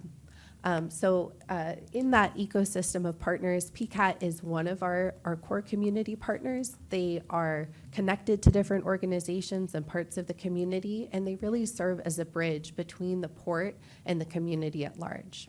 And then the last box you'll see on the screen is, as you heard from several of our public commenters, there's a growing focus on youth and education. And so we're building partnerships with several schools in the Seattle Public School System, the Highline Public School System, particularly Maritime High School and Aviation High School, and we work with many youth-serving organizations in the Duwamish Valley as well. So there's a lot of partners that are brought to bear on all of the work that we do in the Duwamish Valley. Next slide, please. I don't know if I can click it for her since Michelle had to step away. Oh, you got it, okay. And I'll pass it to Priya to speak about the PCAT. Thanks, Jeremy. The Port Community Action Team was formalized through Resolution 3667 in 2019. And over the last 6 years, PCAT has served as an innovative model for port community engagement. We are a long-term, consistent, and relational community group that serves as a bridge between the port and the broader Duwamish Valley community. PCAT is really unique among community engagement models for public institutions. Great examples are the partnership between the port, PCAT, and the community on the Duwamish River People's Park and the Duwamish River Community Hub. These serve as physical reminders and models of effective collaboration with the Duwamish Valley community. We mentioned that PCAT serves as a bridge connecting organizations and groups. For example, last month, several community engagement professionals who are members of the International Association for Public Participation, IAP2, came to our space at the Duwamish Valley Community Hub to learn about the Duwamish Valley Community Equity Program, PCAT, and the work we're doing together in the Duwamish Valley. We saw the slide earlier about the many different organizations that PCAT is connected to, creating a larger network of collaboration. So PCAT is a model for what sustained relationship building and decision-making with community can look like. And why do we do this work? For the PCAT, the investment in this program is an investment in healing the relationships between the institution of the port, the people of the valley, and the environment, the land and the river. It is an attempt to reckon with the historical legacy of pollution by industry and repair harm that has been done. It is a movement towards more sustainable systems of being in relationship to each other and to the earth. This program is an important model of good governance at a time when we can feel the lack of positive and caring relationships between governmental agencies and communities nationwide. So it's not a time to shy away from equity-related work. It's a time to double down on investments in the community, and there's a lot more work to do. With the collaborative work of PCAT and support from the port, we have planted a seed with the Duwamish Valley Community Equity Program that has only started to take root and sprout. We want it to grow into a forest that powers and heals our region. Next slide, please. Oh, actually, yeah, go forward one. Oh, yeah, okay. Oh, no, sorry, back one. Yeah, I'll speak to it. I'll speak to it here. Yeah, there you go. Yeah, this one, yes. So about the PCAT, we're 11 members. Our members live, work, and pray in the Duwamish Valley. And it's important to note that the PCAT members have our normal day jobs in the community, as organizers in community organizations, as educators, as business owners, and we participate in PCAT during our evenings, our weekends, and our lunch hours. We do the work because we care about the people in the community, about the land and the Duwamish River. Since 2019, PCAT has also had 100% turnover, with current members serving about 2 or 3 years. And we've been working with our valued consultants to do a lot of internal organization work, to develop systems based in equitable decision-making practices and values. Because members are part of PCAT part-time, our consultants are critical to bringing these new systems online and general support of PCAT participation in the program. We have a number of committees organized to work together to accomplish the goals of the community benefits commitment. And I think we'll go in more detail to this later, but one thing I'd like to mention is the importance of the Duwamish Valley Community Hub, which is right on the corner when you enter South Park over the bridge. We have so many youth and community members who use this space, along with PCAT events and port offices. And I recently learned that the hub building was actually built in 1930. It started as a residence and was converted into a pizza place in 1981. And it was a business for 40 years before PCAT and the port came together to rent it for community use. We wouldn't be able to do the work we are doing and develop this program without a dedicated space for the program. And we hope in the future to develop the hub further in order to meet the needs of the community fully. Thank you so much, Priya. Next slide, please. So now we'll talk a little bit about the Duwamish Valley Community Equity Plan strategic planning process. So we've been working on this strategic plan for the last 6 to 8 months, and we really took it as an opportunity to revisit the goals of the CVC, work with our internal partners at the port, our governmental partners, and our community partners to find a few key areas to focus on over the next few years. As you all may remember in the resolution, there is a lot packed under each goal, and there's a lot of work that the port has already been doing over the last 6 years and that we're continuing to do. So we really wanted to take the strategic planning process as an opportunity to do a gap analysis and see what have we already done addressing several of the things in the CBC, and what are the current needs of the community right now? Where can we really focus on 2 or 3 high impact areas under each goal to have the biggest impact on the community? And the goal is really to use the strategic plan as a North Star so that we can be very thoughtful and intentional in prioritizing time and resources within those few areas of the CBC over the next several years. Next slide, please. And this was truly a co-creation process between the port and the community. We have several ongoing meetings quarterly, as I mentioned, between the port's interdepartmental team and PCAT, and that was really the starting point for a lot of this work for the strategic planning process.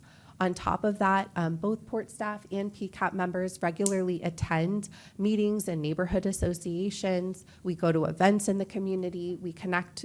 We had multiple meetings with several different community-based organizations and nonprofit groups in the Valley to really understand what do folks need right now.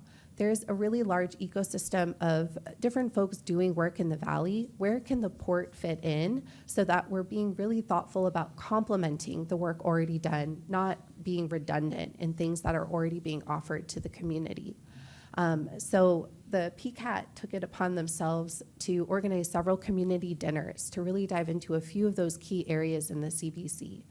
For example, they hosted several hub visioning sessions with current users of the hub so that we can better understand what that experience is like for them. How can we improve accessibility? What are some barriers that we can remove to make it easier for folks to access that space? And then what are things that might need to change to make the hub more usable, both for community and for port staff, which Priya just alluded to. We also did a survey of all of the existing plans by governmental partners and organizations in the Valley to see what are folks already working on. There's so many different things happening in the Duwamish Valley. So again, where can the port fit in to provide something unique and meaningful to the community?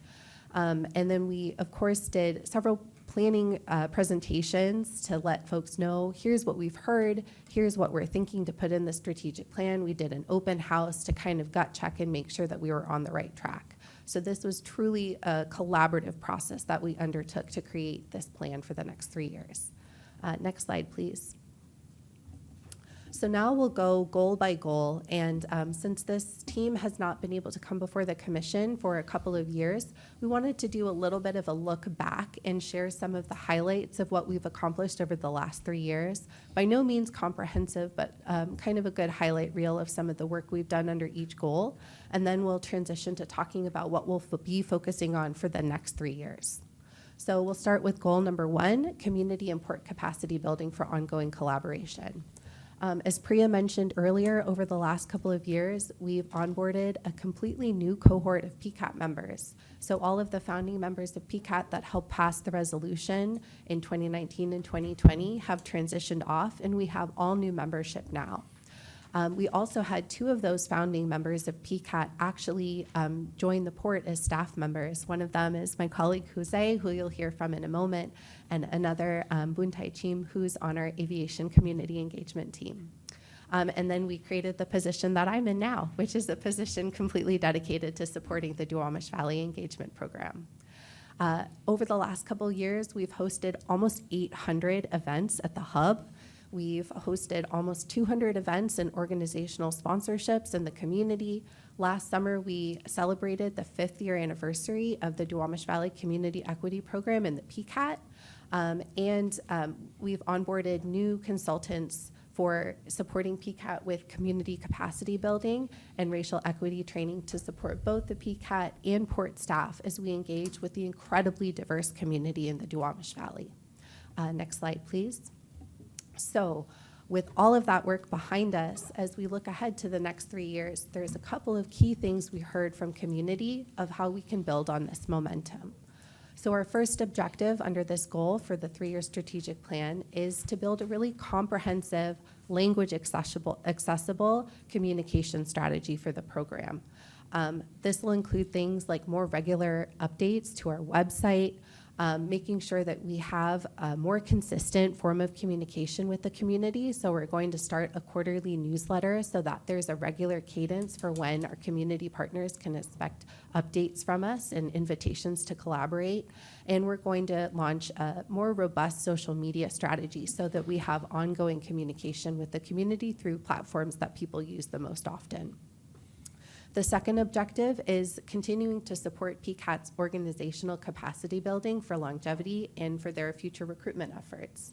So PCAT has been extremely intentional and thoughtful about building a robust governance strategy for themselves. So how PCAT works as a body that is attached to the port but really wants to retain autonomy and connection to the community, creating their own decision-making process as a body, and then thinking really thoughtfully about how they transition more gradually for PCAT members to roll off of PCAT so that they're bringing on new members a little bit at a time and creating a really thoughtful onboarding strategy for them.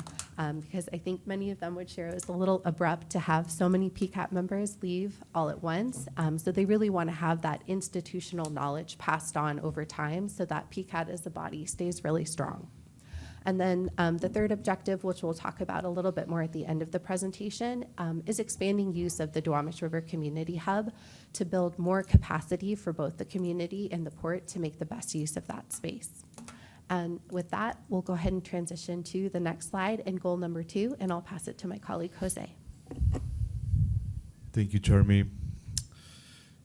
Commissioners, I will now shift our focus to cover specifically goal number 2 of the CBC, that is healthy environments and communities. And first I will give you a quick overview of some of the highlights, as Charmy was mentioning, of the program has achieved. And after this, also talked about some of the major objectives we want to pursue in the next 3 years. So one of the highlights I want to tell you about is the development of the Duwamish River Parks Management Strategy, which is a key milestone bringing together community voices, PCAT members, and port staff to assess our 9 existing Duwamish River port parks. Through surveys of parks conditions and extensive community interviews, the team identified key findings to guide targeted investments. And now this strategy now serves as our North Star for implementing necessary improvements, ensuring continued collaboration between marine maintenance staff, PCAT members, and Duwamish Valley residents. The other highlight is the unprecedented floodwaters that happened in 2022, displacing dozens of South Park residents when the Duwamish River overtopped its banks. Homes, businesses, and city streets were suddenly submerged as the tides surged beyond predicted levels due to a confluence of heavy rains, extreme atmospheric conditions, and rising sea levels. During this critical emergency, port staff immediately stepped in to help, coordinating with other community leaders and city governments, and working around the clock to keep the Duwamish hub open for flood relief so families could warm up and get support services. The other highlight I want to tell you about that is so important is obviously the grand opening of the Duwamish River People's Park, the RPP. This marks a major milestone in the Duwamish Valley. It is the largest and most recent port park development in the Duwamish Valley, located just 3 blocks from our beloved Duwamish hub. This park serves as both an indispensable ecosystem for the river and a living classroom for youth and scholars studying habitat restoration, government and community collaborations, and environmental transformation. It represents one of our most successful collaborative projects, over 20 years in the making, encompassing everything from cleanup and construction to innovative funding models. This achievement stands as a powerful testament of what Port of Seattle and community can accomplish together for long-term environmental stewardship. Having been a PCAT member when this wonderful project came to fruition, it's not an honor for me to steward this initiative from the port side. One of my favorite aspects of my role here at the port is hosting community members and community at large about and sharing the rich history of what makes this unique park so meaningful. For the next slide, I'm gonna switch us gears so I can tell you a little bit about the future objectives and some priorities we have identified for this goal. And before I jump into that, I think it's important to mention that we are committed to supporting community-driven collaborations to address climate and environmental health impacts, focusing on critical areas such as air quality, truck traffic, noise, green space, and water quality. This means we have to work closely with maritime environmental sustainability teams, or colleagues at the Northwest Seaport Alliance, PCAT members, and also other environmental leaders in groups such as the DRCC Cleaner Program. These collaborations are essential for bridging gaps and making meaningful collections. So for objective number 1, cleaner and climate change, we will continue our education and engagement efforts, but we will focus on a lot of our efforts with the Powering Maritime Innovation Project, which is an EPA grant assessing the feasibility of alternative maritime fuels in our region. We have a two-pronged community engagement strategy, a community liaison project led by my colleague Peaches Thomas, and an online community engagement platform we're hoping to pilot this year. For objective 2, port parks and habitat restoration, this objective keeps us pretty busy throughout the year. We're hoping to continue our community engagement and outreach, especially around port parks and habitat restoration, hosting and collaborating more than 20 events per year, ranging from river festivals, Duwamish boat tours, Gateway Park North celebrations, Duwamish Alive, sponsor events, etc. We will also be working very closely with our marine maintenance on the Duwamish River Parks management strategy. And lastly, the last objective 3, it has to do with the cleanup engagement, the Duwamish River Superfund cleanup engagement.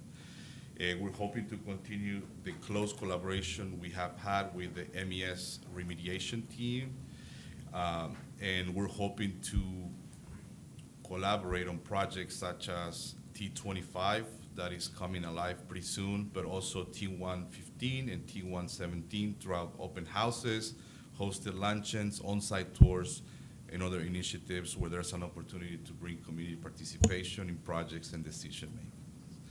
So with that, I'll turn it back to Charmy. Thank you. Next slide, please.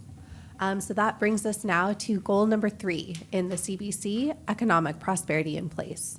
So over the last 3 years, one of the biggest accomplishments under this program was the span of the Duwamish Valley Green Jobs Program, which I believe ran from 2021 to 2024. Over the course of that program, they served 8 cohorts of trainees and had 44 youth participate in the program and 43 adults. As that program sunsetted in 2024, we transitioned to a new iteration of that program, the Duwamish Valley Career Navigator Program, in partnership with OEDI at the port and now Workforce Development under the Economic Development Team. And that is a really amazing program that is providing wraparound services and direct career navigation services to folks in the Duwamish Valley to get them connected with port-related industry career opportunities. And then the last highlight is the South King and Port Communities Fund has now expanded to include several new geographies, one of which is the Duwamish Valley. So we've been working closely with that team on outreach efforts so that folks in the Valley know that's an opportunity now open to them. Next slide, please. So as we look ahead to the next 3 years, under our first objective, it's really building out what we started late last year with the Duwamish Valley Career Navigator Program and adult workforce development. So this year, we started doing weekly office hours at the hub where folks can either walk in off the street or make an appointment with the Duwamish Valley Career Navigator to get support getting placement in training programs, apprenticeship and pre-apprenticeship programs, or just directly into jobs, and also providing wraparound services so that folks can get the other support they need, maybe help with a driver's license or other documentation to ensure that they can access those job opportunities. We're also working closely with the workforce development team to make sure that we're doing targeted outreach in the Duwamish Valley to connect folks there to some of the other really great career navigation programs we have here, like Port Jobs through the airport, pre-apprenticeships, and of course the Maritime Career Launch, which I believe will restart later this year. The second objective, which you heard from many of our public commenters, is folks in the Valley are really asking, what can we do to support youth? The Duwamish Valley Career Navigation Program serves folks who are over the age of 18. So the second objective is really focusing on young folks under the age of 18. And so there's kind of 2 tracks that we have with that.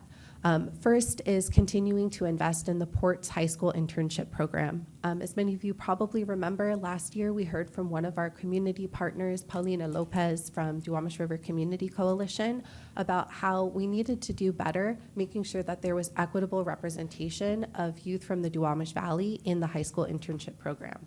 So we've worked very closely with our Talent Connections team. And this year, we've reserved just a minimum of 2 spots in the program for youth from the Duwamish Valley. And we've also partnered with Talent Connections to host several information sessions directly with youth-serving organizations and schools in the DV. And we've done application workshops. We've worked with students one-on-one to help them through the application process. We're right in the middle right now of making offers. But based on the preliminary data, I'm really happy, and we'll share more later, that there's been a lot of fruits of that labor this year and a lot more kids from the Duwamish Valley both applying and being offered positions with the internship. The second thing that we've heard from folks is kids just need to know what these careers even look like and get exposed to them.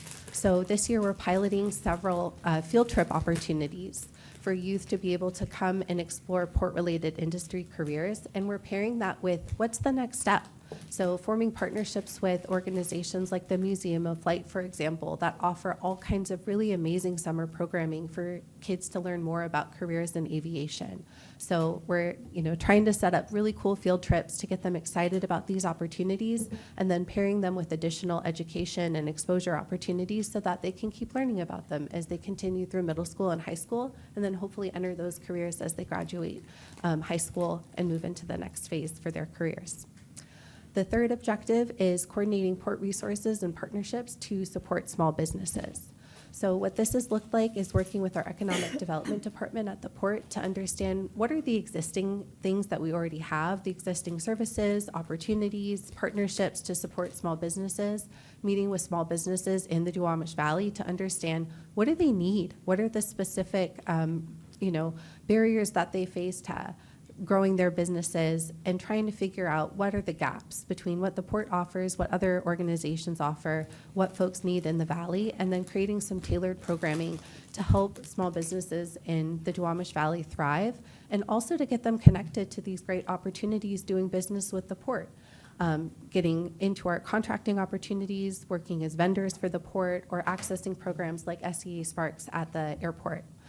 So through a combination of those, we're hoping to help businesses in the Duwamish Valley be really strong candidates for those port-related opportunities. And then the fourth objective goes back to the South King and Port Communities Fund, now that it's expanded to the Duwamish Valley, wanting to make sure that we're working with that team to do targeted outreach, make sure that folks in the valley know these are opportunities available to them, and helping make sure that they have really strong competitive applications when those RFPs open every year. Next slide. And now we'll move into the last part of our presentation, which is an update on the Duwamish River Community Hub, which is really like the physical nexus for all of this programmatic work that we offer in the Duwamish Valley. Next slide, please. So as Priya mentioned briefly before, and as a refresher, the Duwamish River Community Hub opened in 2021. Prior to that, it was a family pizza parlor that had operated in the neighborhood for 40 years. As the port adopted it, it first served as a field office for our maritime environment and sustainability and habitat restoration teams to work on Duwamish River's People's Park. As that project came to a close, the MES team still regularly uses the hub to service the other parks and port properties in the Duwamish Valley. We also host several cohorts of the Washington State Conservation Corps who help with a lot of the work that we do in those port properties. And then we also have port teams, including the Duwamish Valley Community Equity Program, and my colleagues who support the maritime environmental community engagement work out of the hub as well. But the biggest users of the hub are our community partners. And you can see on the slide just a few of the organizations that regularly use the hub and really rely on it for a lot of the programming that they offer in the community. And there's been a lot of really great work that we've done there. If you switch to the next slide, I'll go through just a couple of the highlights just from 2025 for the hub. So just last year, we had almost 300 bookings. 90% of those were external bookings, so community partners using the space. It was over 1,000 hours of programming throughout the course of the year. We had 21 unique users of the hub, including 4 super users, one of which you heard from earlier. Our colleague Robin from DRCC is there all the time. DRCC is a heavy user of the hub. And over half of all of the events and the uses of the hub were specifically targeted towards youth. We have multiple youth-serving organizations that regularly use the space pretty much on a weekly basis, sometimes multiple times a week. And all of the uses of the hub are really directly aligned with port-related work. So a lot around green jobs, environmental justice and sustainability, maritime and aviation industry, and then of course with our career navigators, a growing segment of the time at the hub is dedicated to workforce development and job training. Just in the time that the hub was open, we've had over 1,000 events hosted there. And as you heard from some of our community commenters, it really is a critical resource for the community and one that they really come to depend on. And then I'll pass it to Priya if there was any other things that you wanted to share about the hub. It's a very special place for all of us, and it really is in such a central location. You know, it's right there next to the river. I remember when I first kind of started coming to South Park, you know, there was really, especially back then, nowhere to meet, right? Even the community center was being renovated, so we didn't have a community center. The South Park Hall was sort of the one space that was available above the coffee shop. And I was actually getting involved through the Cultivate South Park events as a small business person in the parking lot behind the coffee shop, we would have the mercaditos where everyone would come together, and we were serving free food for the community, handing out groceries during COVID, all masked but still and socially distant, but still learning and getting to know each other. And so the hub being a space in that zone right next to the river has been so important since COVID, I would say. And it did open during COVID, actually, which is pretty remarkable. Mm-hmm. Yeah, thank you, Priya. It is a really special place, and we're grateful for several of the commissioners who've come down to visit the hub and meet with our community partners there. Next slide, please. So we'll go ahead and wrap up the presentation portion with just a few brief remarks on what's next. So we've now finalized in our 3-year plan. We're sharing it, of course, with port commissioners, with our team at the port, and we'll also share it with our community partners. And then we'll just be working on implementing phase 1, tracking our key performance indicators and metrics, tracking the outcomes of all of the work that we outlined. And we'll be producing annual reports so that our colleagues at the port and in other governmental organizations, community, and commissioners can track our progress and see how we're doing against these really ambitious goals. And with that, we'll go ahead and pause the presentation part and open for questions.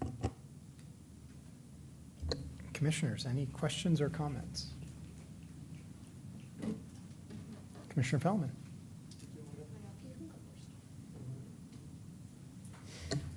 Commissioner Mohammed. Sure. Well, first of all, thank you for this presentation. And I just want to start by appreciating both the community members who participate in supporting all of the activities that are happening in the Duwamish Valley area, both staff and also the PCAT members. And I've come down to the hub and visited with PCAT members in the past, and just really appreciate the advocacy that goes into that for both the programming, the space, as well as the community, the health of the community. I am someone who lives right in front of the river myself in Ellenstown, and spent a lot of time in that waterway and understand really the importance of protecting that community and its health. And so just lots of gratitude to you all for doing this important work and uplifting our community. I did have a couple questions. So it seems like the hub is being utilized, and there was a lot of advocacy that has gone into keeping that space for community. And I just wanted a little more clarification on the type of activities that are happening there.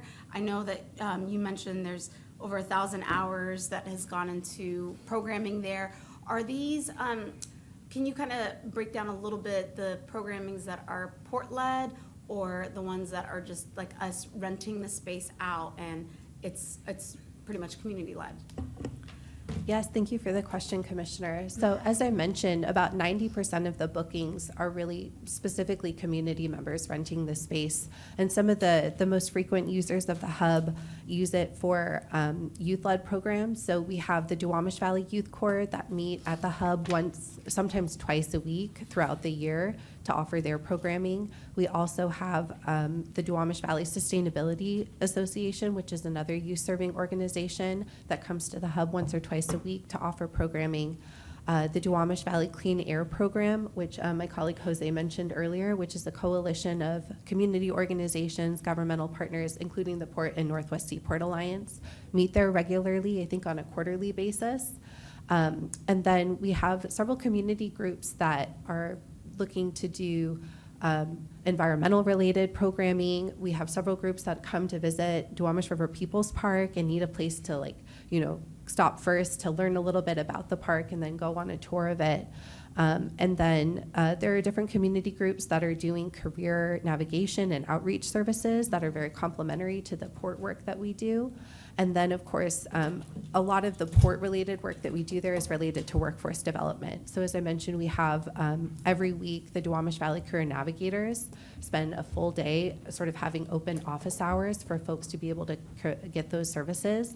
And then we've started this year doing Port led in partnership with the Duwamish Valley Career Navigators hiring events and career fairs. So we did our first one in April, and I think we had 250 to 300 community members come through to get connected to job opportunities. That's really helpful. And I remember in the past, one of the issues that had come up was, is the port the best entity to be managing the rental of that space? How have we addressed that? Is there someone on staff that now is just dedicated to supporting community members who want to rent the space? I know in the past there was discussions about, should a city be managing those rentals? And also makes me think about other spaces that community members want to be able to access that are port owned. And so I just wonder how you all have been able to manage the inquiries and the requests to rent that space. Yeah, we have a program coordinator, Joycelyn Chui, who started this year, who's one of her main responsibilities is supporting the hub and really trying to streamline some of those processes so that it's a little more accessible. So, for example, one of the things that we're doing under the first objective with some of these communication updates is there's really no reason we shouldn't have like an online booking form for the hub or a calendar so folks can see the availability. That takes up a lot of staff time in the past, and that's something we could automate. So we're trying to find, creative ways to sort of make it a little less burdensome to do the administration of the hub. In terms of the port continuing to be the primary entity in that space, I don't foresee that changing in the future, although you heard from my colleague at the City of Seattle. I think that there's opportunity for the future as we think about the future of that space and maybe further investments by the port in the Duwamish Valley in partnership with some of our other governmental entities of maybe a partnership on the space so that we could open up use of it more with a general purpose government so folks could use the space for wider purposes.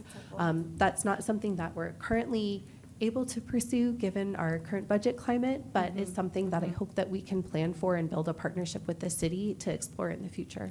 That's really helpful, and I guess maybe this additional comment is for my colleagues. I know we probably all get inquiries and requests for community members wanting to rent our conference spaces, whether it's the World Trade and other places, and then it's pretty difficult and it can be very pricey as well. And at times when we get reports out on it, it's also underutilized. But I think this model is worth thinking about and make some of our spaces more accessible to the public for conferences that community members are hosting. I know I get contacted all the time where an organization wants to host a conference and they want to access our space or one of our conference spaces, and it's very difficult and expensive and just a cumbersome process. And so I think this is a very creative model that you all put together, and it's working, and I know it wasn't easy to do initially, and so I'm glad to hear that it's working well. I have two more questions, and I'll turn it over to my colleagues. I also heard in the presentation on, I think it was like slide 5, maybe Preeti, you said this, that there's been 100% turnover for the PCAT members. Is that because the term limits exist, or did people just naturally decide to do other stuff? I know it's always hard to do volunteer. Yeah, exactly, Although right? it's paid, but Yeah. not full-time work, obviously. No, yeah, very part-time. I mean, capacity Yeah. and people's capacity changes. And I think also sort of a natural, being involved in something for a while and then moving on. I know that a lot of the former PCAT members are still amazing people in the community doing, leading nonprofits, doing amazing work. And we're still connected to a lot of them, or some of them are now port employees, we're super connected still. But yeah, like the fresh new ideas and perspectives also that new people bring. I think there was a desire for moving on to the new thing and bringing in some new ideas. So, but yeah. there's not a limit. There's not like you can only serve on PCAT. Yeah, we don't really, Okay. I really, for me, and I think the PCAT as well, really value this institutional knowledge that we carry as we learn more and more about the port. It's taken me 2 years to kind of wrap my head around what is the port anyway? Before this, I had no idea what the port was. I was like, oh, that's government? Wait, there's the city of Seattle, there's the county, and there's also this port thing? What is that? And there's this big airport thing? Exactly, yeah. So it took me a while to get some more and more awareness around how I, as a community member, even relate to this institution. Right. So, we don't have a limit, I would say, right now, but yeah. I think we could all agree with you on that. There's a lot of people who feel that way. Mhm. Lastly, I also heard you all share that there are consultants, sounds like multiple consultants supporting this work. What does that look like? Like, what are their work, their scope of work, and are they both supporting PCAT, and are they supporting the staff as well? I think sometimes that can, if anyone wants to clarify that. I can say a little. So I think the PCAT really values sort of our independence as Yeah. an independent community group, and because we're only doing this part-time and coming into it on our lunch hours and after work, the consultants really are a support for us to, be able to participate, and also help us build capacity and just support our meetings and give us trainings and things that we need to learn more about and to center our work in equity. And yeah, so I think maybe Sharmi has more to say as well. Maybe you can say, that's helpful, maybe Yeah. you could say just a little bit about maybe how they're supporting staff and what that work scope looks like. Yeah, absolutely. So there's 2 consultants that support PCAT in the program. There's a capacity building consultant that, as Priya mentioned, are really focused on helping PCAT members think through, like, how do you create a governance structure among a group of 11 strangers who come together to try to work with this big government entity and connect them to the community. So they've really been supporting them and thinking through, what does that look like? How do we create a shared decision-making model as a group? What does it mean or look like to work as a liaison between government and community? Because many of the folks on PCAT, some of them are seasoned, activists, advocates. They have that experience. Some of them are really young, and they just really care about their community and they want to participate, but they don't necessarily have that same background.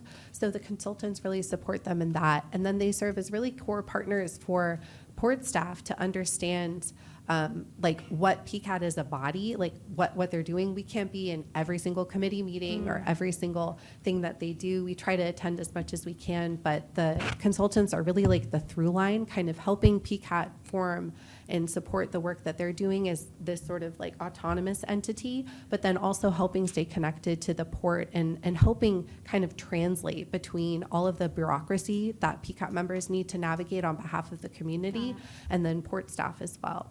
Okay, great. Thank you for that, providing those clarifications. I'd love to understand that a little more. I think sometimes when it's community-focused initiatives, there are work that staff take on, and then there's work that consultants take on, and it can be really expensive, and we want to be able to see as much of these limited dollars also go out to support community projects directly, and so love to learn a little more about that. Thank you. Commissioner Hosokawa. Sure, I just wanted to add my voice to expand on that answer also, Commissioner, through Commission President Ryan Calkins, that, what I heard clearly from this presentation and the public comment was that we have, over the course of time, brick by brick, built community trust with this disparately impacted community with generations of wrongdoing. And that history also exists with other governments, especially at the city of Seattle, just frankly, what I've heard. And we are the trusted entity here. And there's just bureaucracy in the needle to thread as to whether or not the partnership could happen with King County. But right now, we have been working in thought partnership with PCAT and the external relations team to think about what the best and highest use and model is for that hub property. And that first hurdle that we cleared 2 years ago as a commission was making sure that we extended the lease because it was such a valuable community asset. So when we heard we did how many activations in the hub in the last 365? Almost 200, 195. I mean, we're going on almost every other day at least of the year that it's being used, right? A tremendous benefit. And then we're hearing their proposal of how they want to reimagine that footprint to optimize the physical space. And so I think that we've found our role in facilitating this for public benefit. And I'm really proud that what the port does on a macro level, which is public infrastructure for public benefit, is happening right here in a very, budgetarily small, but very grand community impact sort of way. So the hub being a piece of this presentation and the way that it's being used, I think you pull up the exact right questions to ask. I also wanted to just echo what my colleague was noticing about about the consultant fees. And I've sat with this because is it about 2/3 of the PCAT budget, right? Went to consultant fees over the last year. Yeah, I think about that. It I- depends on yeah. how you look at the budget, but. Right. It was a significant, and it's the question to ask. But when I think about the intensity of the work that they're doing, how much of the value in this model is empowering them to have self-determined priorities and needing the support to see that through. And all the deliverables that we're getting through the other points of this presentation, does it make sense to ask us to do that?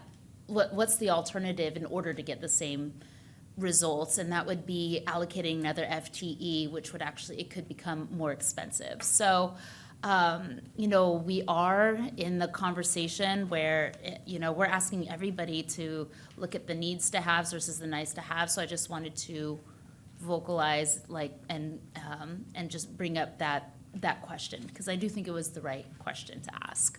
I'm thinking about it too. I also am incredibly pleased to hear out of this presentation a new focal point of youth specifically. I love your framework of one deliverable for youth under the age of 18 and then young adults as well. I think that's so special and incredible as we are intentional about connecting folks in redlined and environmental justice communities to industry opportunities.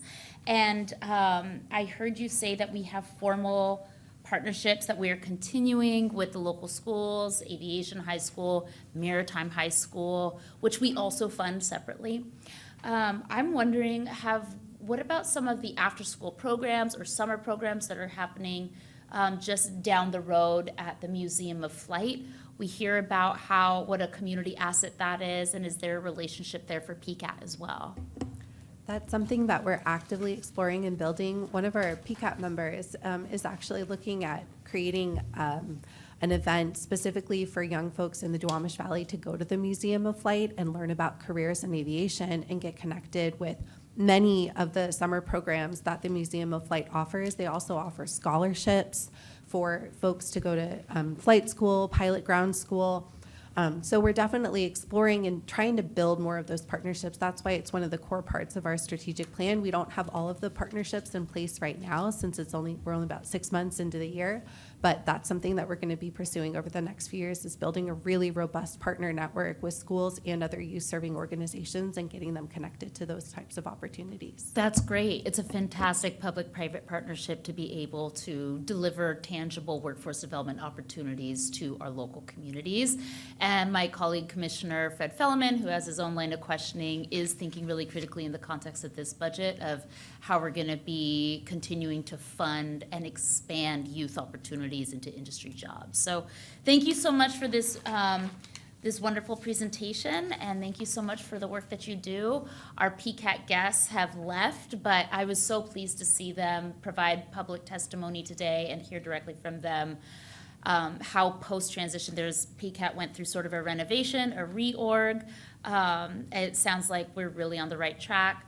Charmy, I just want to say, your presence at the port has been, I think, really important. My last question is, for the strategic planning process, is this something that happened and was facilitated in-house, or is this something that was contracted out too? No, this is something that port staff undertook, of course, in deep partnership with the PCAT and our community partners and lots of staff across the port. Well, my hat's off to you and the team who are facilitating this incredibly robust and thorough and difficult process. It is truly wonderful to be able to take in. I appreciate it. Commissioner Felleman. Hi, and thank you for the presentation. It is really rewarding to see the evolution of this program since the original EPA grant and how much you guys have been able to do it. I was particularly moved by the multilingual boat trip I participated on this weekend, and commissioners are often asked to say something in the beginning and let the boat set sail. I saw 2 full buses full of kids roll in, and I also saw a remarkably coordinated job of processing all this. And our public affairs guys kind of got it down. There was a pretty smooth operation. Everybody's got their name tags and rolled in, and then I it's not a big deal for me to go on a boat ride. You don't have to twist my arm, but it was remarkably exciting for me to see the level of enthusiasm of the kids that were there. And, you know, and a lot of it's self-directed, really moving. And parents were engaged. It was, you're doing something right. So I really, I mean, it's, having that direct experience was really moving. And so thank you for that. I guess my primary thing when we first started this was, so I know the city and the county have programs. And the first answer you guys gave me was, Christina, was like, we have to have our act together before we can coordinate with others. I said that before. And now the act is coming together, and I don't know, we're on the third or fourth act at this point. So, and when it comes to the budget, in terms of, you know, what is the best allocation of our resources, it would be really helpful to know, you know, what is the city funding, what is the county funding, and then, you know, you were pointing out, what is the port's role in that context? Obviously, the community has these needs. You have these self-derived planning documents with KPIs and all that good stuff, but how are these different government, as a public agency spending public dollars, I don't want to be redundant, right? I want to be, it should be synergistic more than the sum of the parts. So to the degree you can help us understand really what the port's role is, and whether, you know, the city, county, or port should own that building. Should we be doing things more?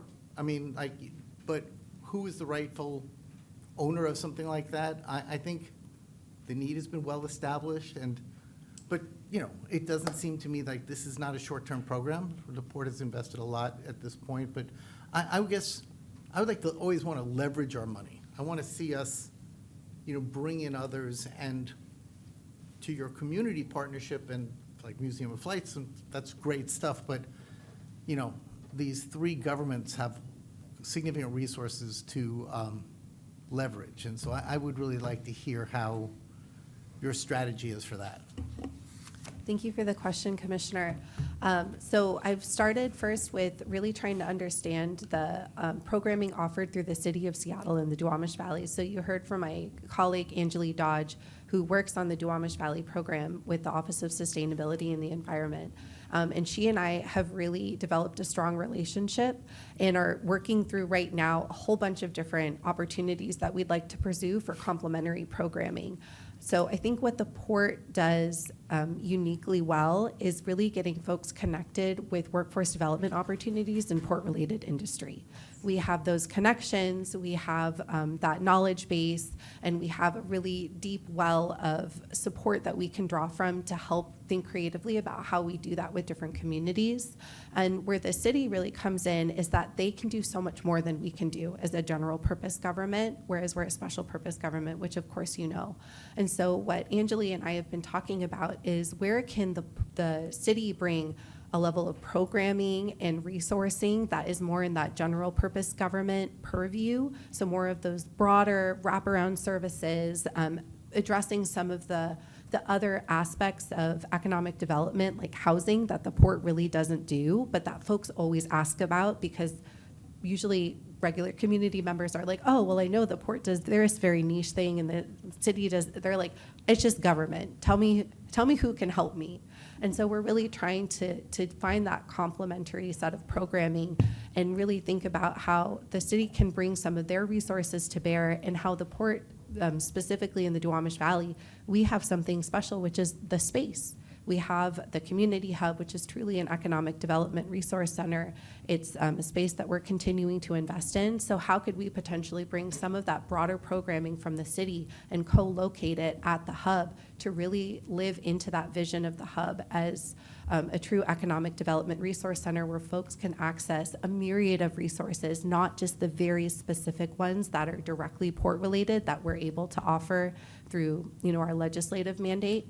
And so that's one of the ways we're exploring it. We're also looking at just how we can provide complementary programming. So when the city is hosting an event, invite the port. We'd love to come and talk about some of the services and programming that we offer, and vice versa. So we're exploring a lot of different ways to do that. With the county, that is next on my list. Now that I've established a strong relationship with the city, I'm actively pursuing relationships with folks at the county, particularly in their workforce development, to understand what are some of the things that they're doing that, again, maybe we can co-locate some of those resources with the space that we have very centrally located in the Duwamish Valley and expand the amount of services that we offer to broaden a little bit more. So we're looking at a lot of different opportunities. I'm not sure exactly what will pan out, but there's definitely a lot of really good partnerships that are starting to form. Just two quick follow-ups. So does the city do programming there? Not currently. That's something that we're exploring right now.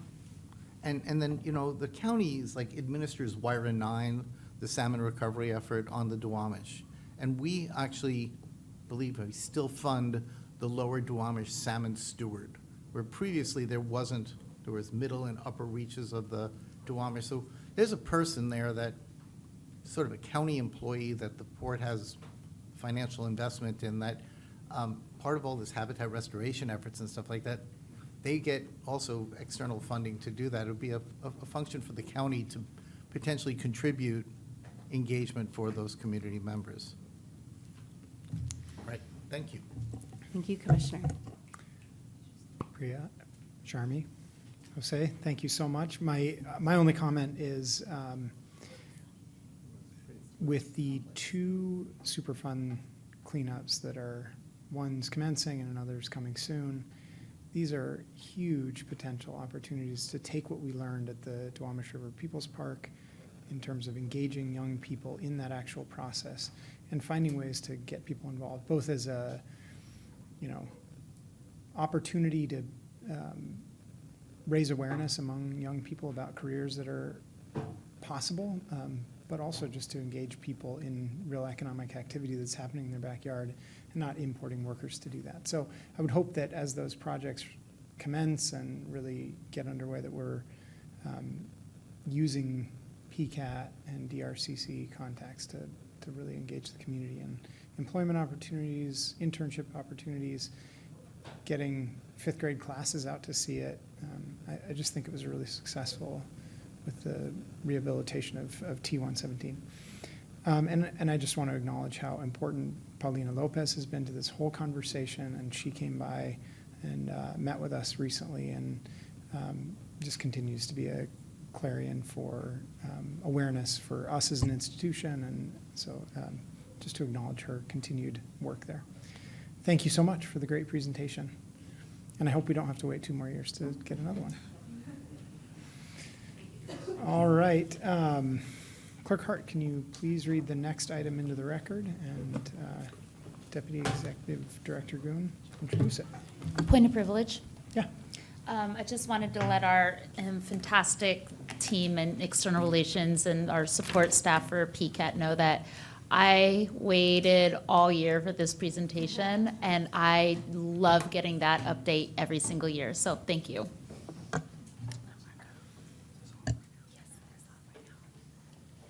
Thank you. And this is agenda item 11B, the SEA Stakeholder Advisory Roundtable. This is START Annual Report. Commissioners, I'm pleased to present to you the annual report on the SEA Stakeholder Advisory Roundtable, or START. START continues to play an essential role to enhance the cooperation between the Port and the Highline Forum member cities of Sea-Tac, Berrien, Des Moines, Normandy Park, Tukwila, and Federal Way. Alaska Airlines and Delta Airlines also serve on START, and the Federal Aviation Administration provides agency expertise. Over the last year, START has been focused on implementing tangible solutions that address aircraft noise and emission levels, as well as advocacy at the state and federal level. And joining us today is Marco Milane, Senior Program Manager, AV Engagement, External Relations, Eric Schinfeld, Senior Manager, Federal and International Government Relations, External Relations, John Flanagan, State Government Relations Manager, External Relations, and Andres Mantilla, START Facilitator and Partner at Uncommon Bridges. Thank you.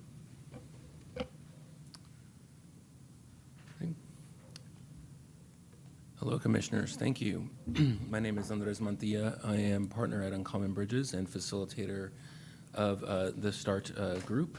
Thank you, Commissioners, for the opportunity to provide an update on the status of the Stakeholder Advisory Roundtable progress in 2025 and 2026.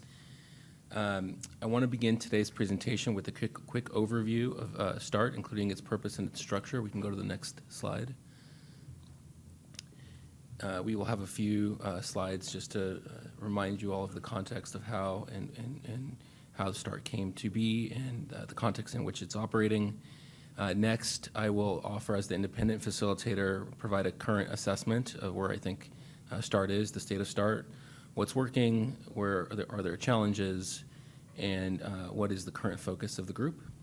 Then Marco, Eric, and John will cover the programs in more detail and specificity and initiatives that the Noise Working Group and the Policy Working Group focused on in 2025 in the first half of this year. And then, of course, we'll be available for questions at the end. We can go to the next slide.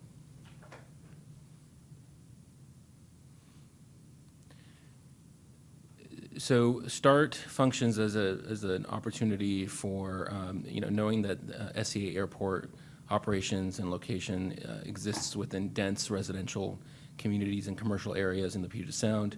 The Port of Seattle, through this effort, strives to build open relationships with the community and the local cities, and to give access to a discussion around impacts to foster trust, accountability, and collaboration. And that was, in that spirit, a component of why START was formed in early 2018. Next slide. Working in close coordination with leaders from the 6 Highline Forum member cities, the Port of Seattle and its partners developed START to share information, collaborate, and achieve results. START provides the Port of Seattle with a dedicated forum for discussing and tackling airport-related issues of most relevance to airport area cities and their residents, and a good two-way conversation for collaboration on those issues. Next slide. So a few context slides around the overview of how START works. Each city designates 3 members to serve on START, 2 community representatives that are designated from the city itself, and a city representative, who are joined by representatives from Alaska Airlines, Delta Airlines, and the port staff. The FAA, the Federal Aviation Administration, attends in an ex officio role and provides agency expertise as needed. The Aviation Managing Director, Wendy Ryder, serves as START's chair, and Wendy is in the audience here today. Thanks, Wendy, for attending. And meetings are typically every other month, and they're facilitated by Uncommon Bridges. I act as the facilitator. And START Steering Committee provides support, guidance, and strategic direction for START. The port and the 6 cities and 2 airlines are all represented on that START Steering Committee, and that's governed by an operating agreement, which I want to talk a little bit more about here today. The steering committee decides on the size and the extent of START's membership, who's appointed, how they're appointed, and the different priority areas for START, and what to include on the START meeting agendas. At those steering committee meetings, the Port of Seattle comes with agenda items. The members are able to also propose agenda items for consideration. Then there's an agreement of what the agenda should be, and that's proposed and used in the big START meeting. And at that steering committee, any other changes of how START operates is also discussed there. START operates with a 100% consensus-based guidance in what shapes all decisions and what decisions can be taken by START, its steering committee, and its 2 working group. The Port of Seattle provides START with staff support and technical analysis and expertise. However, the port is also bound by that consensus-based approach and cannot take unilateral action to shape agendas. None of the other members can do that either. It's really 100% consensus of things that need to move forward. As part of the operating guidelines, 2 working groups were created to allow for deeper dive into issues. These kind of mirror the priorities that were identified earlier in 2025 and 2024. And those are the Aviation Noise Working Group and the Policy Working Group. And we're going to hear more about their accomplishments in 2025 and 2026 today. And mainly a lot of the things that move to START for discussion come out of those working groups for consideration and additional learning. So we can go to the next slide. So as I mentioned, in 2024, 2025, START completed its strategic priority framework, and we did that to try to get a better sense of how can the group come together around some intentional definitions of key problems, of things that were of most importance to the members.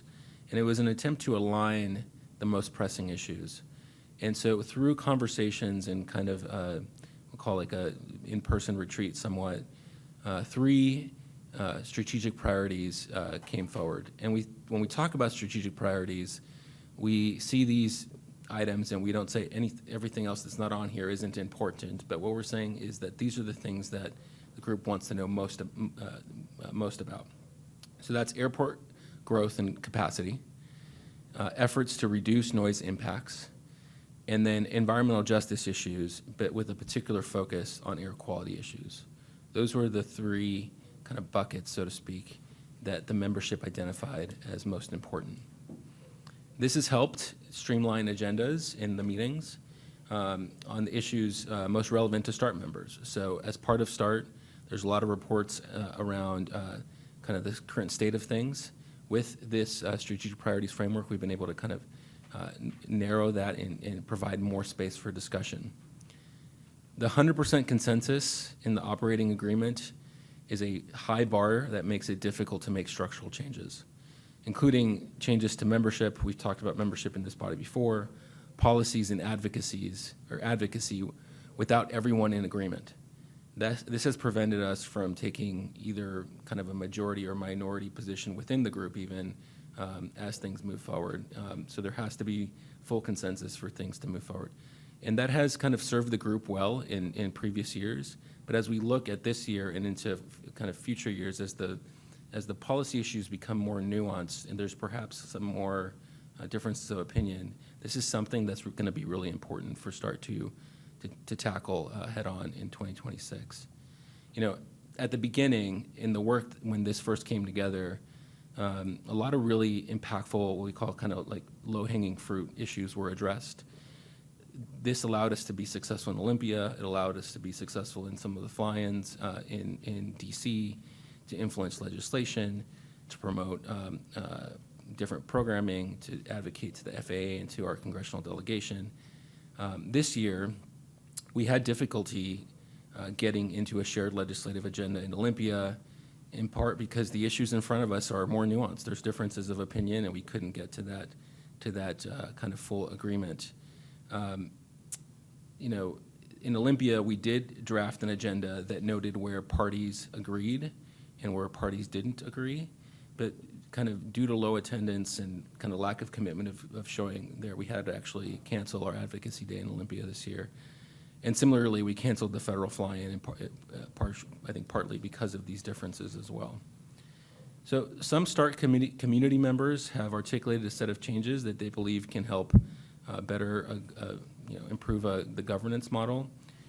These include having a rotating chair of START, more access to the steering committee, including a broader membership list beyond the surrounding airport cities, including other elected officials, other county representatives, more access to setting meeting agendas, quicker turnaround of notes, moving away from remote meetings. During the pandemic, previous to the pandemic, there were in-person meetings that they have now moved to remote, restructuring some of the public comment, and leaning more into other practices used by other airport roundtables. There is a roundtable of airport roundtables group that happens that use different practices. And so I anticipate that these conversations will be an active part of the next steering committee meeting, where given our current operating agreement, these options have to come forward for discussion and potential action. And so, I think the point here is that as we move forward into 2026, some of these more nuanced decisions need to be taken into consideration and determined for us to be able to move forward, I think, to address some of the community concerns. So that's my assessment as the facilitator. Thank you. I will be available on this part for more questions towards the end, but we'll turn it over to Marco next for the Aviation Noise Working Group. Thank you, Andres. Next slide, please. Thank you, Andres. Next slide, please. Commissioners, Marco Milanese, I'm the Community Engagement Manager out at the airport and heavily involved with START and the Aviation Noise Working Group. And thank you for the opportunity to address you today. So since its creation, START's Aviation Noise Working Group has focused on prioritizing and exploring potential near-term actions to reduce and prevent aviation noise. Its membership includes a subset of START members, along with the port's team of noise specialists, and that includes Noise Program Senior Manager Ryan McMullen, Noise Program Manager Tom Fagerstrom, and Noise Programs Coordinator Paris Edwards, and a big thanks to all three for all their good work over the years. They, in turn, are joined by Vince Mestri, who is a longtime aviation noise consultant who provides expert advice to the working group. Next slide, please. The working group's efforts to reduce and prevent aviation noise can generally be grouped into three general categories. The first one is lessening late-night noise, and examples of this work include START's late-night noise limitation program, which is designed to incentivize air carriers to fly at less noise-sensitive hours or transition to quieter aircraft, and START's informal runway use plan, which minimizes the use of the third runway during the late night hours. Two successful programs. Category 2 is tracking operational and community response trends, and examples of this work includes the port's monthly reporting on all noise complaints and comments submitted by the public, and the more recent monthly tracking of aircraft go-arounds to see if SEA is in line with other similarly sized airports. In Category 3, which is implementing voluntary air carrier guidance, and examples of this work include discouraging aircraft reverse thrust upon landing, encouraging continuous taxis prior to departing, and encouraging the minimum necessary thrust when taxiing, all voluntary. Slide 9, please. In 2025 and 2026, the group continued work on the aviation near-term noise action agenda, which includes several previously described programs and efforts intended to provide aviation noise relief to the cities surrounding SEA. However, the work has continued with more of a focus on results monitoring, giving consideration to potential refinements and enhancements, and promoting outcomes both with internal and external audiences. Based on member interest, the working group has also dedicated significant agenda time at many of their meetings to the Port Sound Insulation Program. This includes the single-family home insulation work that's occurred over the previous decades, the current focus on apartments around the airport and places of worship, and the pilot program targeting previously insulated single-family homes. These were all regular topics at working group meetings in 2025 and in 2026. Finally, along with appointed neighboring city land use planners, the working group members participated on the Part 150 Noise Studies Technical Review Committee. And a Part 150 noise study is required by the FAA to update airport noise programs and establish eligibility for FAA grant funds. And airports typically stand up a TRC, or a technical review committee, during this study and task it with providing technical input and guidance throughout the life of that study. 3 working group meetings in 2025 dedicated significant agenda time to the work of the TRC. And in fact, last night's working group meeting, the Aviation Noise Working Group meeting, also included a substantial Part 150 study focus. The working group members participated on the TRC as a de facto TRC members and were given significant opportunity to ask questions, provide input, and offer recommendations to the consultant team managing the Part 150 study on the port's behalf. Next slide. And though not an official part of SART's work, I know that Vashon Island and the noise experienced by its residents often is raised during the START annual report. So I wanted to make sure that you were fully aware of the current happenings with that work. Port staff and the consultant teams managing the Part 150 study met with the representatives from Vashon Island just last year to discuss the situation over the island. And tapping the consultant team's expertise and years of experience, the Port has asked the team to perform an analysis of flight paths and procedures over the island to see if there are any opportunities to work with the FAA to lessen the noise experienced by Vashon residents. The team should have their analysis completed by the fall, and Once done, we'll schedule a follow-up meeting with Vashon to share the results and any potential next steps. And now I'll hand things over to Eric Schinfeld. Before you jump in, Eric, Commissioner Feldman has a question. I really appreciate the fact that you were able to look into the Vashon question. We've heard a lot about that. I'm just wondering how that came about, because I understand that it's always been this consternation about formal Vashon representation on START, and so it seems like the question was asked, and just if you could help me understand that. Certainly, yes. So I think that the opportunity came with the Part 150 noise study. So once we brought that consultant team on board, we do have the ability to be a little bit flexible in terms of how we use their time and money to do work that is adjacent to a Part 150 study. So once that team was on board, that gave us the opportunity to bring them on in and begin the analysis that's happening right now. It's not officially part of START. This is something that we're doing with the Vashon community through the Part 150 noise study. But we just thought it was important to bring it up today since it usually is of interest. Commissioner Mohammed. I was going to hold my questions till the end, but I'm going to just follow Commissioner Feldman, Chair. So going back to the focus area for your committee, you included the sound installation. Are they specifically also looking at the pilot sound installation repair and replacement program? Ryan McMullen, who runs the noise program, has been a regular provider of updates to that group and has gathered feedback from the working group on that program.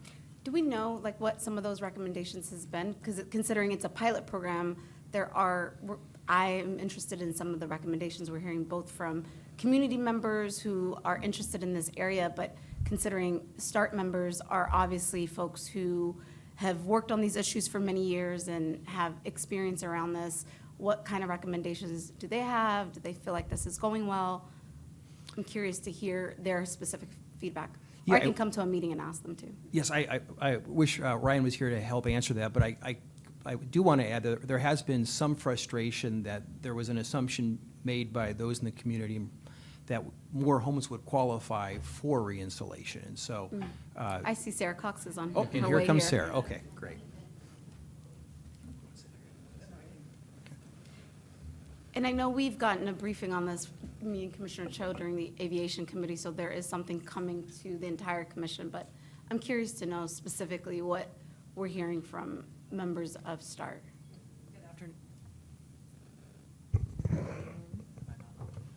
Excuse me? Sorry, John. Good afternoon, Sarah Cox, Director of Aviation Environment Sustainability. Yes, so with the sound insulation repair and replacement pilot program, we have been focused on an acoustic-based approach. So is it still meeting the intention of the original sound insulation product that was installed? And the feedback that we have received was a request for expanded scope to include, some of either the quality control or, like, for example, if the windows are fogging, to include replacement of individual windows. So they're looking at some of the more aesthetic elements associated with often windows that have been installed. So many of these were installed prior to 1993 and are past, what is considered the lifespan of a window. And so that's a lot of the feedback that we have received with respect to some of the aesthetic elements and also kind of wear and tear. The window doesn't open and close, like it used to. So the focus of the pilot has been on acoustic-based. We have gathered that information in our technical reports and is available to the community on those findings that we received from our survey of those different levels of interest. And so are they communicating that the construction timeline is delayed? Are we delayed on the construction timeline? I would say no, because we have just completed the acoustic testing, and under our first round of acoustic testing, we have 5 homes that are eligible, and right now 3 of those 5 are moving forward in the program. 2 of them, just due to timing, they requested to be pushed out a little bit. And we are currently getting results back from another group of approximately 150 homes on acoustic testing, and we should have those results actually any day on any that would be potentially eligible under the pilot program. That's great. It's good to hear that we're Yep. on time and that you guys are also consulting them as well. So appreciate you, Sarah, for that. Yep. I did have a question for also the consultant. So are you also, thank you for providing that information and also being clear about some of the challenges that the START committee's members are sharing. Do you also facilitate the committees as well? Correct. I also facilitate all the two working groups in the steering committee.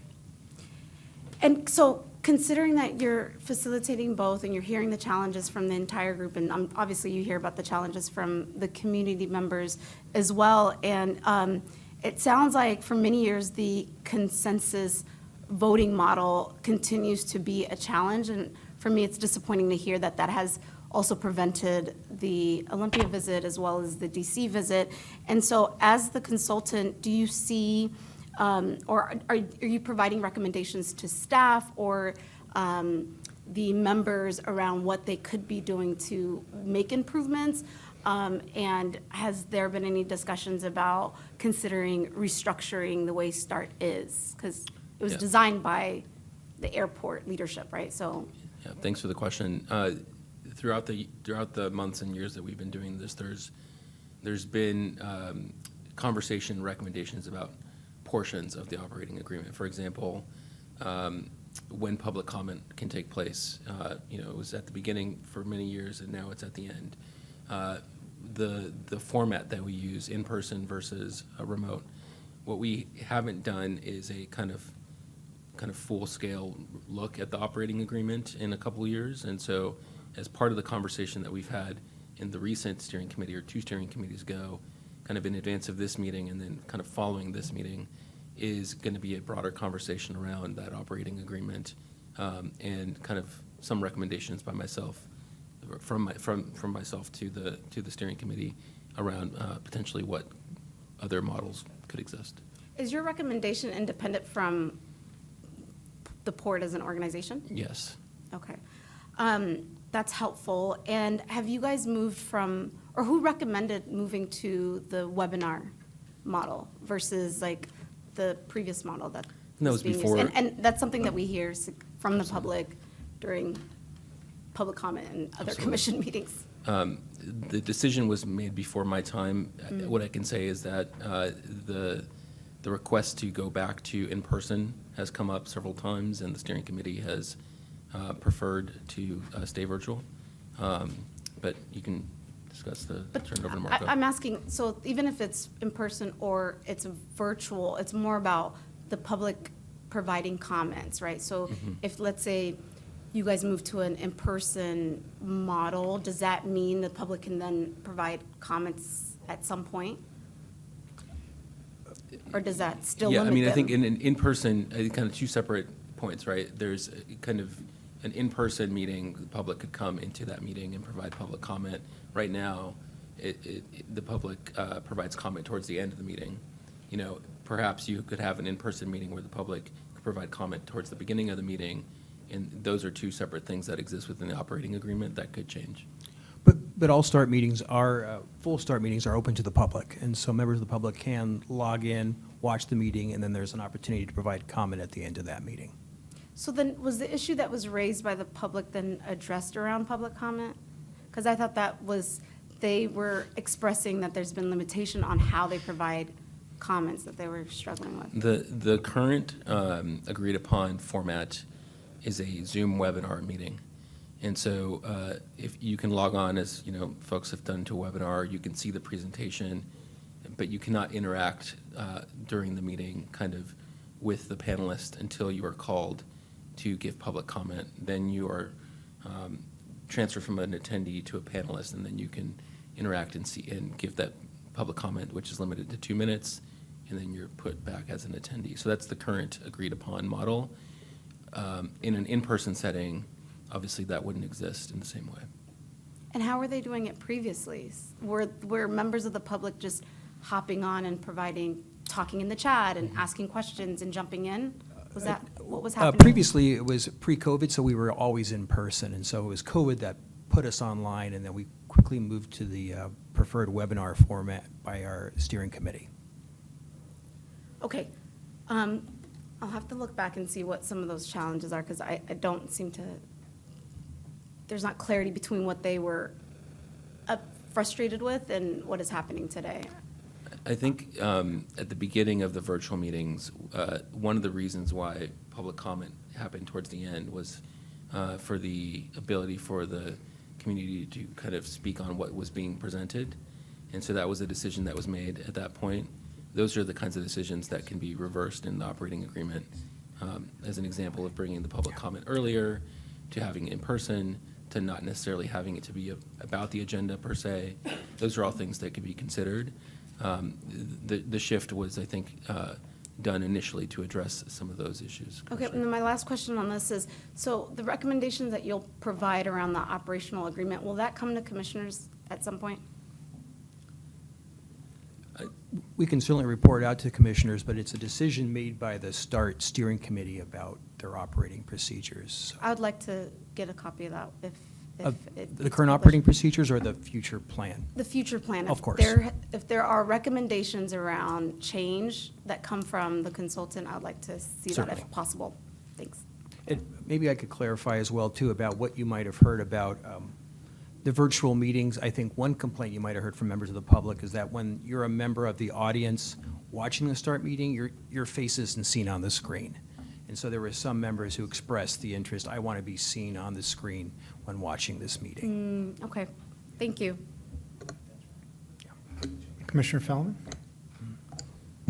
I remember the last annual meeting, and Marco, I appreciate you hanging in there throughout this whole process, but it was the results. You know, we have nighttime, we have taxiing, we have flight patterns, whatever, so how are we doing on nighttime? Are they changing machinery? What is the result of this ongoing effort? We should have a time series of reflection on results. Yeah. That's I think, a point we've also heard from members of our START group as well, too. Wouldn't that be the kind of thing we'd get in our annual reports? We do provide pretty regular reporting online for all those results, and we've talked about, and it's something we've discussed with the help of our consultant, having a dashboard that's available somewhere on the port's website or somewhere else that would present kind of a regular tally of how we're doing in a lot of our programs. I'm just thinking that an annual report can give us some synopsis of, and if there's some seasonality to it, or, I mean, this is where proof is in the pudding, right? Are we talking, or, I also don't envy you in having a question about moving from 100% consensus to something other than that, while you still have 100% consensus Right. rule of the road. So good luck to you on that. But I'm just really interested to know, when can we see annual data over the time series? Yeah, Commissioner, one of the things as part of the kind of air quality, but also sound insulation is, and some of the comments from the committee is that these meetings tend to be very report out of things that are happening. And one of the things that we've tried to do is to create more space for deeper discussion, for example, around airport growth and capacity, having one agenda item where folks can really dig in. But that means being able to kind of be very transparent, and as things are moving up and down, you know, positive or negative as to what's going on, and being very transparent in this dashboard idea that Marco talked about, so that folks can be able to see that and reference those things, so that we have more time in the meeting to do the deeper dives. So that's one of the things that we've been working on. So, Commissioner Sarah Cox again. We do have an annual noise report out that does provide summaries and overviews of the various programs and their performance. And then also in the Environment Sustainability Annual Report, we also highlight what key initiatives have been accomplished over the past year. So there are reports that we are creating and generating, and we'll just confirm that everyone has access to them, and also a reminder to the START team and members that those reports are available. Thank you. All right, shall we continue with the presentation? Fantastic. Deputy Executive Director Goon, Commissioners, Eric Schinfeld, Federal Government Relations Work. Next slide, please.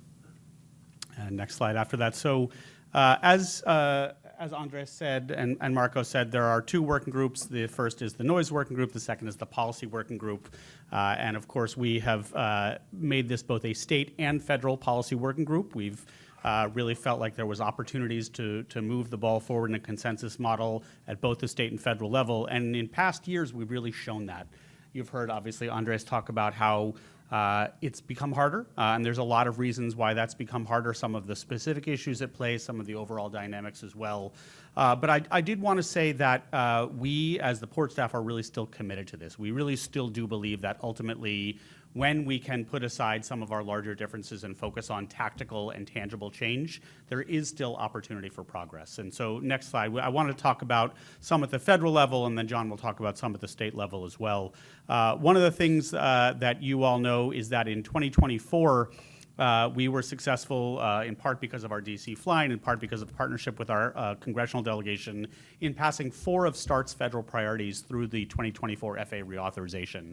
And I want to highlight one in particular because at the end of last year, beginning of this year, one of those, which was the reauthorization of the Environmental Mitigation Pilot Program, was implemented this year. So $3 million was put into the appropriations process, was passed by Congress, and that money is now out in a NOFO for projects that can study effectiveness of previously installed noise insulation packages. Obviously, we're doing that right now, and Robert Jacopetti on the airport grants team is in conversations with the FAA about some of those costs, both that we've already taken on in terms of doing some of the analysis that you've heard about previously, as well as some of the work moving forward. So again, just really like to highlight the fact that some of these things that we advocated for and actually passed in 2024 are now coming into fruition. Similarly, one of the things we've talked about for a very long time is that the FAA should fund secondary noise insulation, repair and replace. As you all know, the money that we've used so far for repair and replace has been money that you, as the commission, dedicated out of port levy funds. That's $6.5 million. And so we've been really working for almost my entire 10 years at the port to try and make sure the FAA can pay some of that share as well. Thanks to our partnership with Senator Murray and Representative Smith, that policy did get passed into law in December 2025 through the National Defense Authorization Act. And timing being what it is, this week, the FAA sent a notice to us saying that that program is now implemented as well, and they welcomed us to apply for those funds. So it's really just an example of people think that policy is just a bunch of talking. It actually is mostly just a bunch of talking, but sometimes that talking actually results in tangible change that can make a difference in the lives of people in the community. So I just wanted to highlight those things. And I think the other reason to highlight these is not just to celebrate the success, but to Commissioner Fellman's point, success breeds success, and success breeds more commitment to trying to find more success. So these are the kind of messages that we do take back to START and say, while there's plenty of things that we're arguing about and suing each other over and all of those things, there's really a chance to make a difference. And so we do hope that people are willing to stay at the table and try and find those areas to work together on consensus. And we're going to continue to do that. I think some of these changes showing the community that we're open to making structural changes to START to make them feel more engaged will then actually help them be more engaged in this sort of tangible way as well. So excited to have that conversation at our future steering committee meeting as well. Next slide. I'm going to turn things over to John. Thanks, Eric. Commissioners, once again, John Flanagan, Senior State Government Relations here at the Port. I am actually next on the agenda as well to run through the 2026 legislative session, so I don't need to spend a ton of time here. I will quickly just touch on something that Andreas mentioned earlier in the presentation. We were not able to come together on a full consensus agenda for START this year. It is ironic, though. We ended up working with a bunch of the individual START members on a potential solution to a number of our problems later on in the session, all of which has to do with diverted aviation fuel tax. And I will talk in a lot more detail during the next presentation about that, unless you'd like me to go into detail now. Back to you guys. and go to the next slide. So thank you again for allowing us the time for this presentation. Just echoing what Eric said, I mean, despite kind of more nuanced environment that we're working with here, you know, in each of these spaces, really seeing the dedication from everybody around trying to find solutions. And so, you know, everybody's very passionate about the issues that are impacting their city and their government. So happy to answer any questions, and, you know, Marco and Eric's back here. Commissioners, any additional questions? Commissioner Mohammed? I have a quick question for Eric Schinfeld. And I know he loves answering questions, so just give you some airtime. Good. For the dollars that Senator Murray secured, my understanding is some of that money was supposed to go towards the repair and replacement program. Yes. Do you know if that is being used, or if that is? So if it's gonna that go- is what we're applying for reimbursement from the FAA for, yes, for the repair and replacement program. So then I would say then the additional dollars that we allocated towards the tax, that were coming out of the tax levy, are we then going to consider using that for additional construction that could happen? Sarah? I mean, it's if we're really saving fun. $3 million, does that mean that? Yeah, so if we're getting 3 million from the feds, does that mean we have an additional 3 million that could? The 3 million is for multiple. Everybody, right. Whatever we get out of that 3 million that we secure, is that the remaining, are we going to use it for the construction? Yeah, we are, and part of that Or does will that be- need a commission action, by the way? Yeah, part of that will be based on the number of homes that are eligible. Mhm. And so we're looking at currently how to maximize the best use of those funds with the number of homes that test eligible into the program. With the 5 homes that we currently have tested, there is, we will not use up the entirety of that $5 million construction allocation. And then pending the outcome of what this next group of acoustic testing, how many homes test eligible in that, we will then do a relook at the program and have we additional outreach for homes that might be interested in acoustic testing. If I can just add to that really quickly here. So the existing program that the Port is working on right now is for homes that were insulated pre-1993.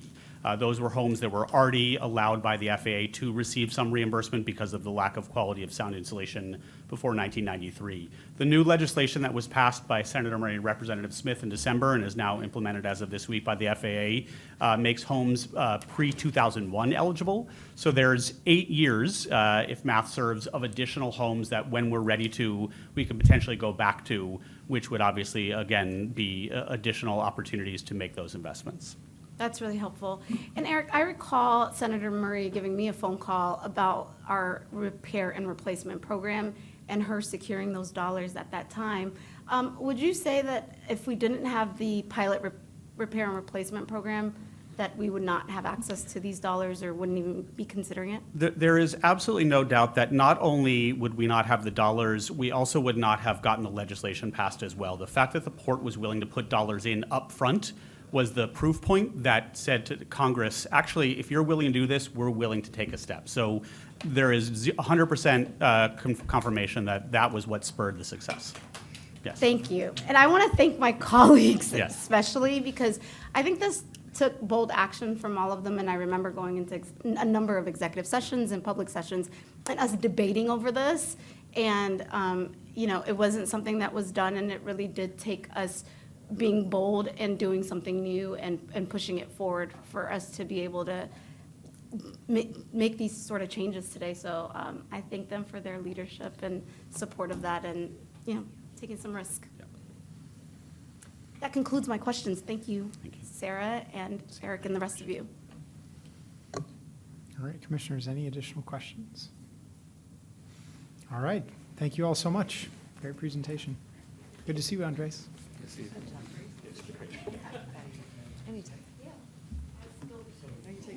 All right. Clerk Hart. Our final item on our agenda today is 11C. That's the 2026 State Legislative Session Review. Hold your And applause. John, I want you to know, I advocated for you to go earlier in the agenda, but they reminded me that the other presentations had outside Sure. presenters, and so. He did, John. He did. Since you're on payroll Is it here, actually true? you I get. love that. Thank you. Appreciate it. But we know how hard you work, John, so. Appreciate it. Okay. Commissioners, this briefing provides an overview of the 2026 state legislative session, which concluded in March following the governor's final bill actions. Despite a challenging fiscal landscape, it was a strong year for the port priorities. Our senior state governmental relations manager, John Flanagan, will share more about some of our successes this last session and our presentation for the next one. Thank you, John. Thank you very much. As she mentioned, John Flanagan, Senior State Government Relations here at the Port. Neither of our lobbyists, Brooke Davies or Nick Streeler, are able to be here today to join us, but they send their regrets. There's also just as a little Easter egg for y'all, embarrassing photos of both Nick and Brooke scattered somewhere in the presentation if you want to try to find it at some point. Next slide, please. As in past years, I'll lead off the presentation with a quick overview of the state's current financial health. Spoiler alert, it's bad. Then I'll cover a couple pieces of legislation that impacted revenue, some important bills that are not directly related to the port's key priorities. After that, a quick progress report on the budget and policy priorities that the Commission identified prior to the beginning of the session, and I'll close with a timeline on our 2027 priorities. Next slide, please. So, revenues. The current budget relies on a couple things. Number one, $1 billion is currently set aside for state self-insurance due to liability obligations. You've read a lot about that in the paper, I'm sure. $400 million transfer from the climate commitment account to the natural climate solutions account to help backfill funding for things like local disaster and flood response. An $880 million transfer from the budget stabilization account, the rainy day fund, to the general fund. It assumes changes to some of the new state taxes that were passed last session as part of the largest revenue package in the state's history. And the capital budget includes significant additional funding for housing, backfills a huge sweep from the Public Works Assistance account to the tune of, I think, like $380 million, something like that. Overall, and I would at this point point to the bar graph that's on the screen in front of you, the operating budget suffers from an overspending problem. You've heard about this from other places. There are a number of reasons the state budget's not in great shape, but more than anything, when you look even at just this bar graph that's from prior to session, you can see that the state's enacted operating and capital for 2027 will be about triple what it was in 2012. And actually, I should amend that slightly. The total enacted operating and capital, including all investments, was around $174 billion compared to $90 billion in 15-17, so 10 years ago, and $70 billion in 11-13, which is the last austerity budget that the state passed. So despite passing the largest revenue package in the state's history in 2025 and adding new revenue this past session, we are still anticipating a major shortfall headed into the rest of 2026 and in 2027. For folks that didn't see it, last week the director of OFM sent a letter to all state agencies telling them to stop expanding programs, to prepare significant cuts, and to not count on any new revenue that was passed this past year when they're doing any of their budget calculations headed into 2027. Quick update on the millionaire's tax. As a reminder, new 9.9% tax on any earnings above $1 million each year. Again, only on the earnings above $1 million. Projected to generate about $4 billion in revenue, starting with collections in 2029. The court challenge is pending. Initiative supporters are gathering signatures as we speak. They collected about 100,000 signatures in the first week that they were out there doing it. They need 300,000 to be on the ballot. Things will be interesting.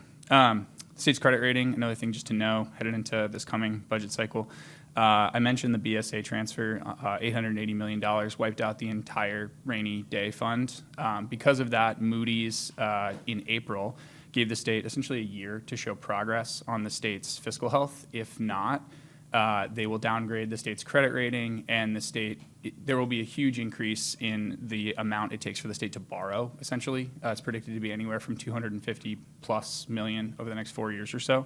As you know, we've bonded to our entire capacity essentially as well. So that means that even the bonds that we have out there will become more expensive. The debt service on everything will become much, much more expensive over time. Last thing here, maybe this is a bit of a highlight or not the worst news. Major election year. All 98 seats in the House are up, 25 out of 49 Senate seats. Per the filing day memo I shared with you all back in May, the Senate will have 5 vacancies in total. The House will have 12 vacancies in total, and I will continue to update you on those things as we go. Couple major non-port legislation things I just want to cover really quick because I know there might be questions about them. There was a payroll tax that was drafted and did not pass headed into this past year. I can provide details offline on that. There's a data center bill that did not pass, the main thing there being that utilities would have to develop specialized tariffs to ensure that large data centers are paying their part. That also did not pass. And there was a Senate bill focused on prohibiting local, state, and federal law enforcement from wearing masks while they're interacting with the public. That did pass. It also gives individuals that are unlawfully detained by masked officers the right to private action. Next slide, please. Headed into port priorities. So economic development being the first thing we've led off with in past years as well. We finally passed the tourism bill. Very exciting. So we'll be implementing recommendations of the tourism industry work group that was created under legislation passed last session. The bill that we passed just now creates a tourism assessment program that will promote tourism throughout the state, requires an annual fee on certain tourism-related industries, and creates an oversight board to propose the assessment and budget expenditures. Overall, it's determined that it'll be around $25 million to $55 million per annum that's now going into state tourism. Very, very exciting. We finally are funding tourism in the state. We also saw some money in the enacted budget, $300K for a statewide economic development and competitiveness strategic plan. There's lots of detail in your memo about ongoing supports for business in the enacted budget, but a couple highlights really quick.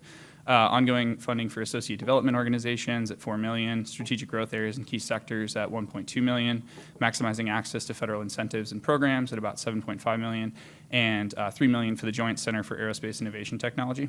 On industrial lands, and I should have also included a mention of supply chain here.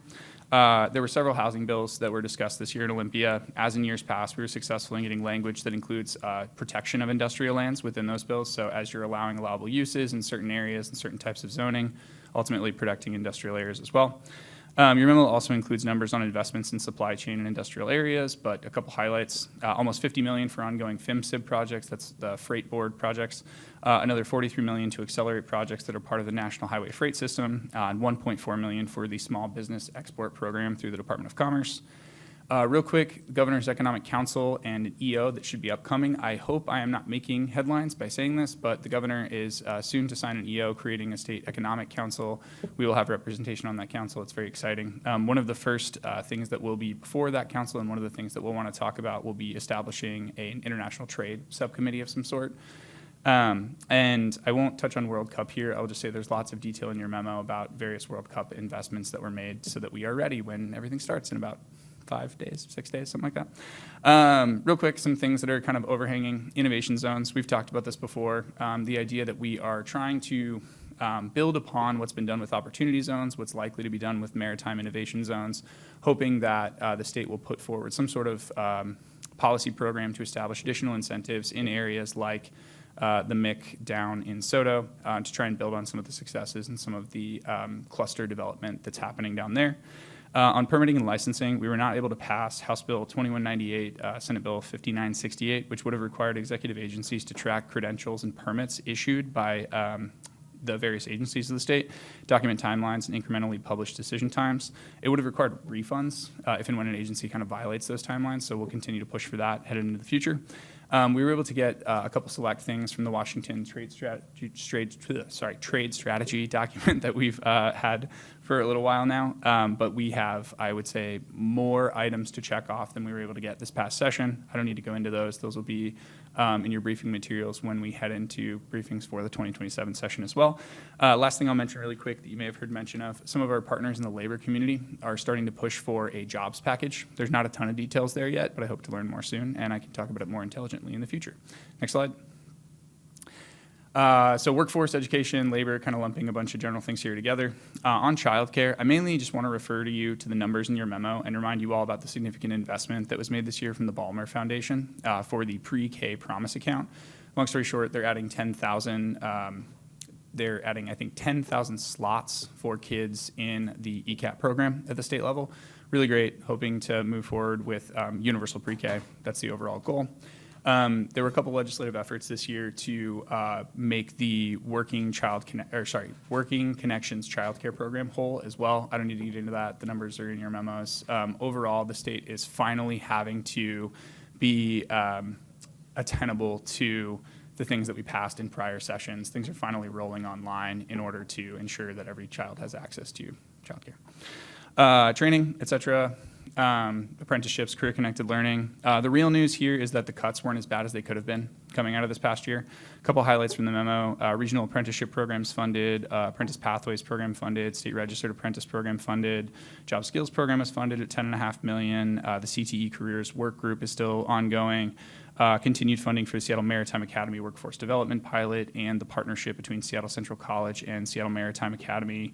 And then some things at LNI, such as continuing the state registered apprenticeship study that was enacted last year, apprenticeship utilization requirements, responsible bidder criteria, things like that. Overall, it's a really good time for us in the higher ed space, even as the other parts of the budget have been somewhat dire. Really quick, port workers and PERS. We were able to pass a bill this year, House Bill 2179, in partnership with some of the folks in the labor community. It addresses a discrepancy between the PERS statute and the port statute regarding dual enrollment in state pension systems versus labor pension systems. Overall, we were able to keep several units of workers whole in terms of how they're accessing their benefits ongoing. That's the main takeaway. Moving forward, we continue to work on the Blue Schools Initiative. I think there will be some things to actually push for this coming year, hopefully. There will be prevailing wage legislation heading into next year that requires wages on public works to be adjusted so they always meet the latest prevailing wage. And we will continue to work on a healthcare initiative for port workers. No significant progress coming out of this past session on that. That's on me to a certain degree. It's also because there's just not a clean way that we've found across different state programs to continue that work, but we're continuing the conversations, at least with the relevant state agencies. Moving on to aviation. Next slide, please. Should be noted, even headed into this past session or prior to this past session, effective management of the Olympic pipeline crisis was praised by lots of folks at the state level. Because of the way that folks responded to it, there were minimal disruptions in service at SEA. It also led to some great conversations throughout the session about the resilience of our aviation fuels network. Wendy was able to testify before the Transportation Committee. Lots of good context coming out of that from our friends in the legislature, and talks about how we adjust that system for resilience and for SAF in the future as well. On SAF, some good news to start and then some tough news later.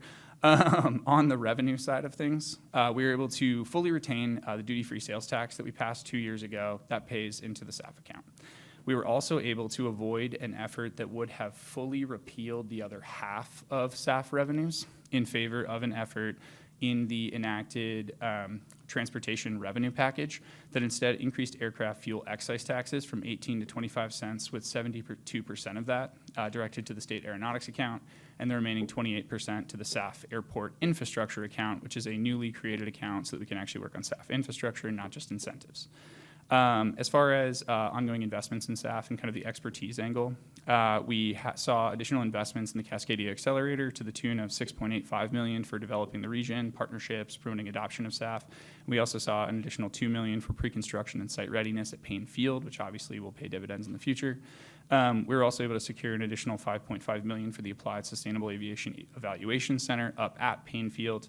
And then on the infrastructure side of things, we created, again, that's dedicated SAF infrastructure account, which I think we will actually be able to access for some of the SAF infrastructure projects that the port looks to push forward in the future. We also were able to get some language in the enacted transportation budget that directs WashDOT Aviation to generate a report by October 1st, 2026, identifying sustainable aviation projects for future funding by the legislature in subsequent sessions. Probably not this coming year, but 2028 and ongoing. Existing air quality programming is one of the successes I think we can talk about. I skipped over this earlier during the START presentation, but lots of detail in your memo about ongoing air quality programming, especially in conjunction with investments in schools. Improving air quality in overburdened communities out of ecology, $22 million or $21.4 million reappropriation. So those are direct benefits to impacted homes, residences, et cetera, especially in South King. We secured an additional $400,000, or sorry, I should say, we stopped $400,000 from being wiped for the Puget Sound Clean Air Agency to continue ultrafine particle monitoring. We were also able to retain an investment that was made last year to increase access to community health worker asthma interventions for children who specifically are located within 10 miles of SEA. And then we were also able to retain funding to address air quality in overburdened communities, kind of writ large, $2.5 million. Moving on to noise repair and replace and works in progress ongoing. We've talked a lot about Senate Bill 5652 over the past couple years, which created various new processes and procedures related to capital construction at SEA. That effort did not pass. We did not support that effort. That was something that obviously a lot of the START communities, and especially Senator Orwell, wanted to push for. However, not something that we supported, and I can talk more about what came out of that later. Regardless of the fact that, as a reminder, 2 years ago, we enacted $1 million for noise repair and replace. That money was wiped. Commerce still has money to implement the noise program that we created 2 years ago, regardless of the availability of resources for it. So there's that, if and when we're able to secure ongoing funding. Moving back to SAF, this is the tough part. On the incentives, the omnibus SAF incentive package that we put together last year was not considered for action this year. We just had the first meeting of the alternative jet fuels work group for the year. We will move forward with a new set of recommendations with all of the partners that are gathered at that table, along with the legislature and the folks out of WSU, for a new omnibus bill that should move forward this coming session. There's also a bit of a struggle with the way that one of the in-state producers, 12, is unable to access some of the incentives that currently exist. According to the folks at 12, they had some trouble with the way the state's Clean Fuel Standard is disqualifying them from accessing benefits. So I can't talk too intelligently about that. I know that they're working with Ecology right now and will continue to be part of those conversations as well. There's also a difficulty with the SAF account. In the past, we had all of the incentives for SAF coming out of the CCA. The enacted budget moves all of the implementation costs associated there over to this SAF account that we created 2 years ago. Pretty quickly, that account is not going to have enough resources in it to continue to pay for the incentives and the other ongoing operations that we have at the state level, including the work at WSU and UW. So that'll be a problem that we have to fix in the future. Airport siding continues to be an issue that has not seen a ton of progress. The commercial aviation work group was funded to the necessary amount, I'll say around $1.7 million. However, there just hasn't been a ton of leadership at the state level around airport siding. We've continued to struggle to get the governor's office more involved. I don't know what else to say there. However, that said, there was some money that was put forward for expansion of services at Payne Field. So $500K going towards helping Payne Field figure out what their full expansion can look like. Last thing here, and I skipped over this in the last presentation, aviation fuel tax revenue. So as I've mentioned in previous presentations before the commission, there's currently $30 million per annum that is being collected on the sales of aviation fuel in the state. That money is currently being placed into the MOTCA operating budget. That is not where it is supposed to go, per FAA guidelines. The FAA has told the state numerous times over the last 10 years that it needs to come into compliance, that money should be going towards aviation purposes. That is not happening. The FAA signaled more recently that if the state does not show good faith effort towards compliance, the FAA has authority to withhold up to $1.2 billion in federal highway revenues from the state. So they're taking it seriously. This kind of legal action is something they could really invest time in, given the fact that we are one of 4 states that is not in compliance at this point. I think the others being California, New York, and can't remember the 4th, but they are on their way to compliance. Overall, I say all of this to point out the fact that we actually ended up working with especially Senator Orwell and some of the near airport communities on a potential fix for this aviation fuel tax thing that would have included ongoing funding for mitigation, noise, environmental cleanups, et cetera, as well as putting the money back towards infrastructure and other aviation purposes that the other smaller airports are looking for. All of this would bring the state theoretically into compliance with the FAA and also fix, I will just say, a lot of our problems on the aviation side of things. So we will continue to work on that throughout the interim and headed into next year as well. Next slide, please. Maritime. SMF Collaborative, the work continues. We had a reappropriation of $250K to continue the work that Maritime Blue is doing to look at sustainable maritime fuels in the state. We were successful at defending the various port electrification grants. That includes about $27 million that was for various port projects across the state. It also includes $25 million for the Seaport Alliance's Shore Power Demonstration Project. As far as works in progress, we continue to try to work with Ecology to seek parity for sustainable maritime fuels in the existing Clean Fuels program. We will continue to push for capital budget dollars, I believe, and I'll seek your input on that as we move forward to do some sort of a clean maritime demonstration project, likely in in the Soto area and near Harbor Island. We'll continue to work on the scrubber ban bill, which I know that some of you have asked about specifically. As a reminder, that would have required ocean-going vessels operating in Washington waters to use low sulfur content fuel and would have also created various administrative procedures to affect that new requirement. This is the scrubber ban. We'll continue to work with the sponsors on that throughout this interim. There's also the shore power mandate bill, which would have adopted California at-berth emission regulations and essentially would have created a shore power mandate by adopting those regulations. We've already had at least one stakeholder meeting with Rep. Reed, who wants to push that forward headed into next year.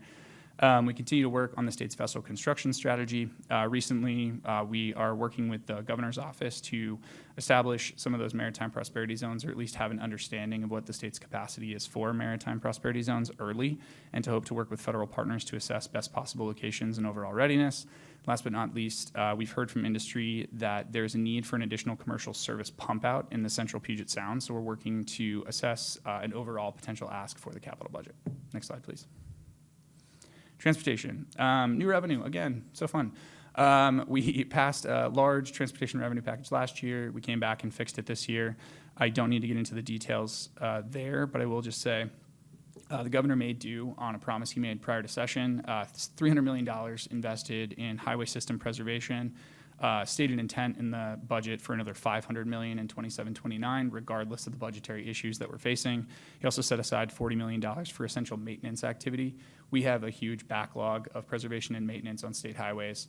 The governor's office and WashDOT are making it a huge priority moving forward. On regional projects, I'll just say quickly, Gateway is fully funded. There will be no delays. Revive I-5 mitigation work is fully funded at $12 million. There's also $5.5 million in there for I-5 planning. And on high-speed rail, we still have $37.15 million set aside to support WashDOT's work on a service development plan for new ultra-high-speed ground transportation, the entire corridor, I should say, with the next report due in December of 2026. Sound Transit was also successful in passing a bill this past year that gave them some additional flexibility in permitting and development. It allows Regional Transportation Authority development standards to vary from other local regulations, created a new permitting process, and it allows Sound Transit to begin work before acquiring land. So a lot of those projects will be streamlined and move forward more quickly, regardless of the same revenue challenges that they're facing. On EV direct sales, really quick, we finally passed a bill allowing direct consumer sales of electric vehicles under certain conditions. Really exciting, should help out with our Scope 3 emissions on the consumer side of things, and could also help us out as we move forward with electrifying our fleets. On EV infrastructure, I won't get into the details because there's a bunch in the memo, but community EV charging, $36 million of new funding, and a reappropriation of $105 million for community EV charging from 23 and 25. On the clean trucking side of things, mainly just playing defense on some of these funds. So ZEV and alternative fuel charging and refueling infrastructure to the tune of $27 million. Point-of-sale vouchers are retained at $125 million. Our zero-emission drayage demonstration project with the Seaport Alliance is retained at $6.3 million, and some additional investments in hydrogen refueling infrastructure as well. Moving on to things moving forward, there will be another discussion next year about stabilizing revenue in the transportation budget. There will be another discussion about the highway user fee, which is the new branding on the road usage charge that you've heard about in the past couple of years. Hopefully the new branding works out. And we will continue to work on WASCA. As I mentioned in the past, there is language in the enacted transportation budget requiring WashDOT to consult with the legislature before making any changes that are constituting more than temporary use and before entering into any negotiations or signing any contracts regarding WASCA. So all of that remains kind of in the air until we hit next session. And then options for SEA workers. We applied for a regional mobility grant earlier this year. I do not yet know the results of our application, but regional mobility grants statewide were funded to the tune of $133 million, and there was intent provided in the transportation budget for the legislature to continue funding for new planned grants and for regional mobility projects in 27-29 and 29-31. So we are on the front end of that process.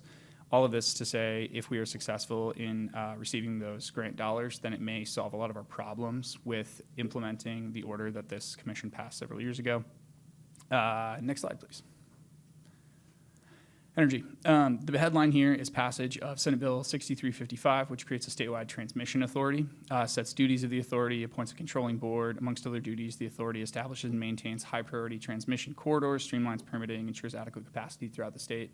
Hopefully, this new body will be successful in fixing the state's transmission problem. As you all know, most of our problems when it comes to siting, especially renewables, and moving forward with really good clean manufacturing projects is access to adequate electricity. Signing and financing, I will skip over most of the details here. There's a ton of detail in your memo about different funds that we secured or were helpful in securing for siting and financing of clean energy projects. On clean buildings, two things really quick. The State Green Bank has had a rebrand as well. It's now called Washington Builds. We were successful in helping to get $25 million in the budget. $5.8 million goes towards residential credit enhancements, but $17.4 goes for commercial energy efficiency, which could potentially help us out as we work on our clean buildings compliance. The other piece here being $650K for Commerce to convene a committee to make decisions about prioritization of capital decarbonization projects for state campus district energy systems. We are one of two state campus district energy systems that are not state agencies, so we will likely benefit from the process that they are currently making decisions about.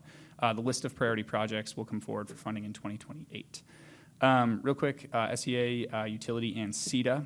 A bill was passed this past year, Senate Bill 5982.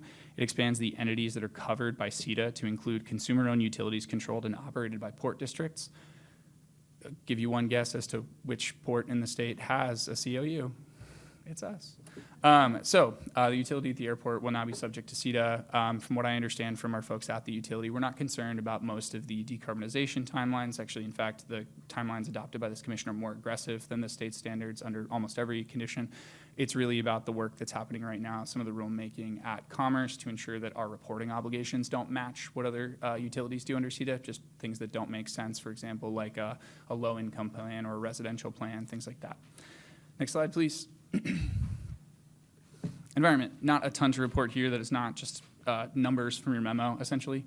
Number of investments in conservation that are very exciting around ocean acidification, marine environment, debris and maintenance, zooplankton, eelgrass monitoring, UW studies on marine organisms and ocean acidification, all that jazz.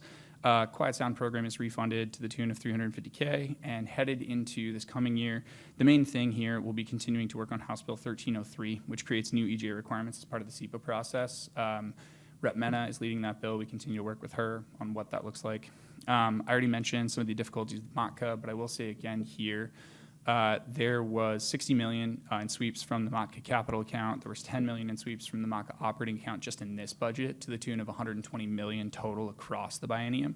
So despite the fact that we are trying to pull money theoretically out of MOTCA to help with this aviation fuel tax diversion issue, they pulled the $120 million just back to the general account, so we still have ongoing MOTCA issues. On contaminants, there was a bill this past year that we supported, House Bill 2421 and Senate Bill 6119, which would have banned 6 ppd in tires by 2035, would have created penalties for violations, and would have dedicated fee revenues. There will be an updated version of that runs in 2027 that we hope to work on with the sponsor. Mitigation banking, I'll just say that I will come before you at some point and talk to you about a bill we'd like to run on mitigation banking. Next slide, please. We were able to pass a bill this year, tax increment financing. We've already talked that to death in prior commission meetings, but this was a consensus reform bill negotiated between the cities, counties, special purpose districts et al. All that said, I don't think I will need to say tax increment financing to this body the rest of the time I work here, hopefully, fingers crossed. We were successful in working on some bills on AI regulations. None of them passed in the end, the ones that would have affected us. But we will see bills next year that will continue to work on how the port and other local governments are able to utilize AI or not as part of our normal book of business. And just a heads up on a couple things that are coming in the future. Public records, House Bill 2661, which we supported, would have examined frivolous, retaliatory, and harassing public records requests on state and local agencies. We hope to pass that next session.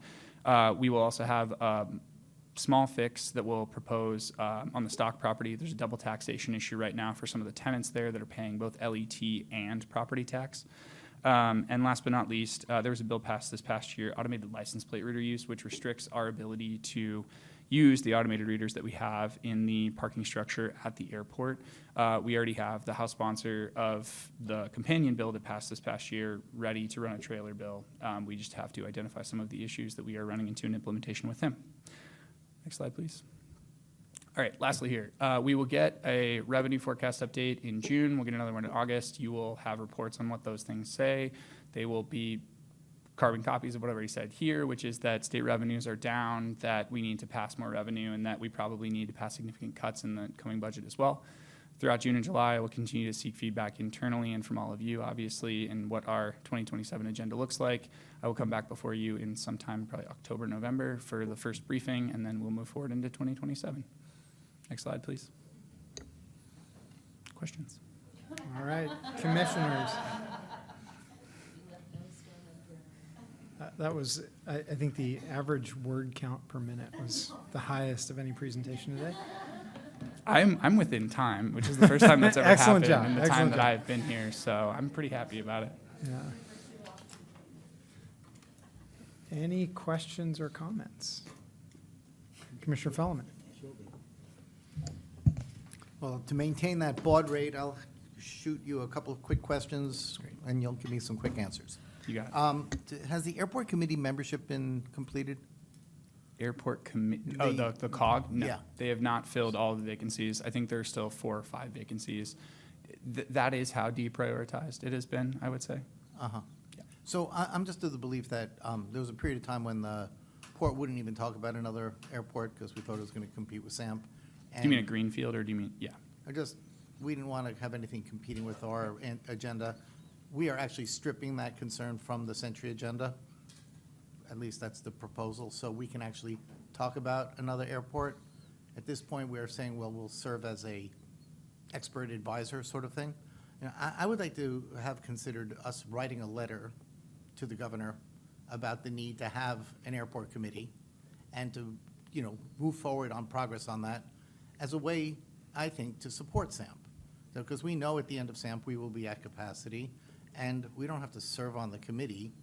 We can still retain our arm's length expertise advice. But I think we need to be on record saying we acknowledge the fact that our goal is to meet airport demand.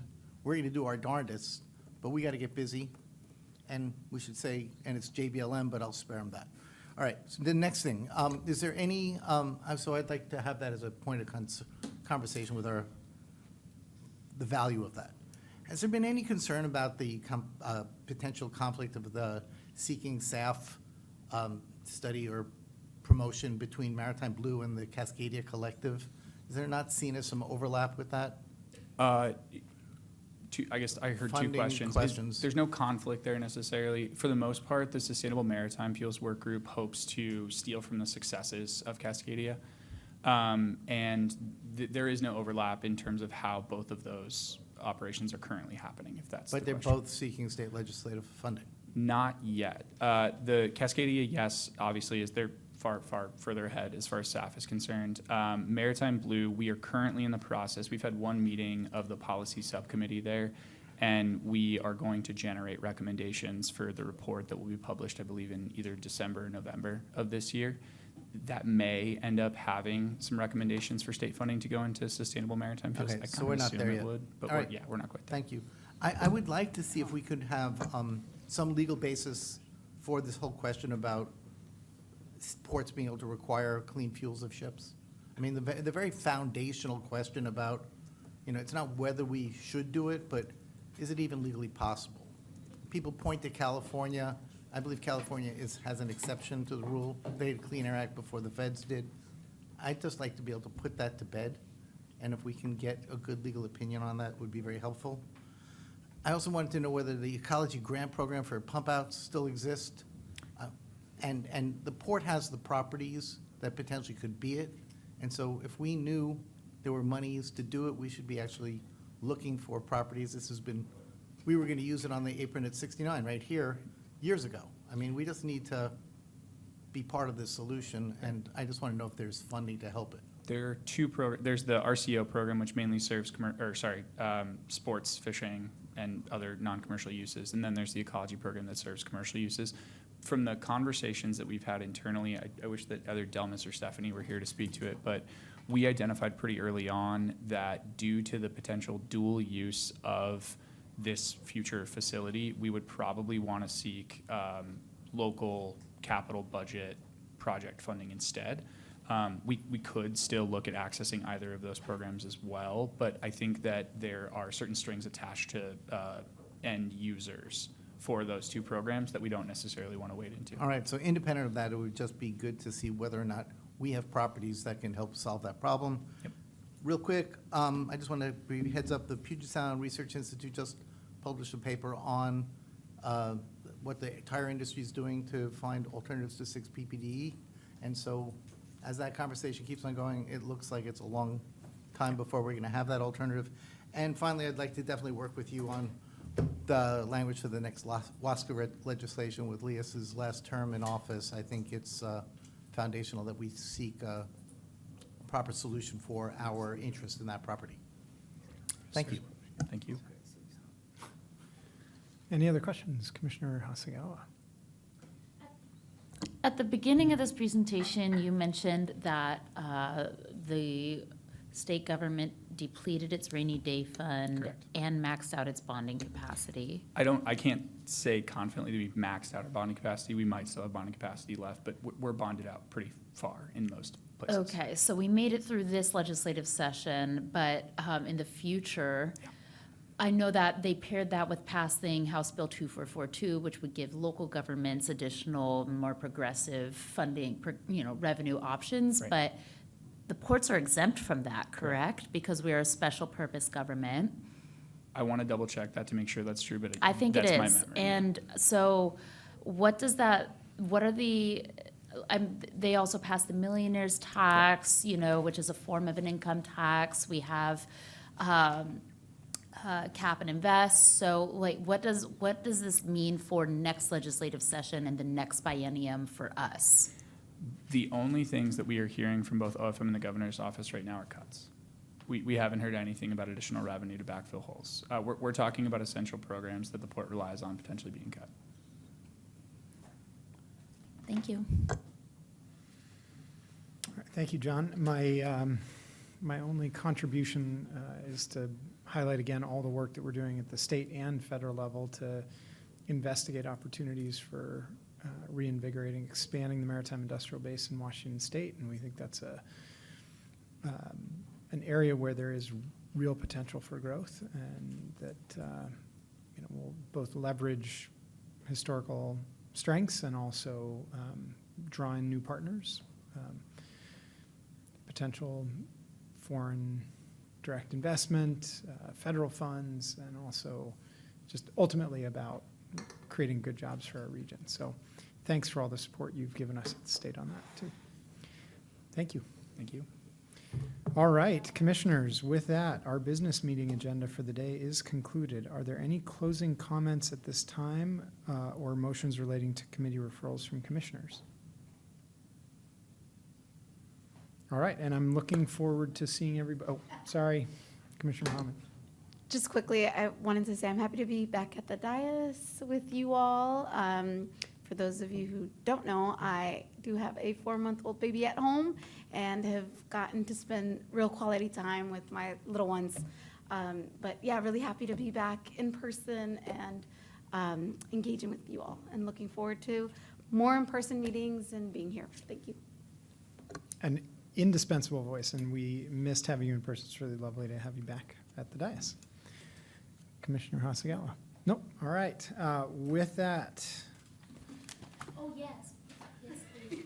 So sorry. I'm being shadowed today by two young people who are with us in the room. And so Walid Afsali, and then I have Gabe Shen here in the room. Thank you so much for spending the day with us, sticking through to the bitter end. Welcome to the port. We may have successfully turned them off to ever being a commissioner.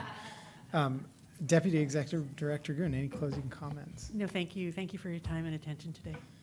All right, and with that, and as we all, I just want to say how grateful I am to all port staff for all of the work in preparing for FIFA World Cup 26.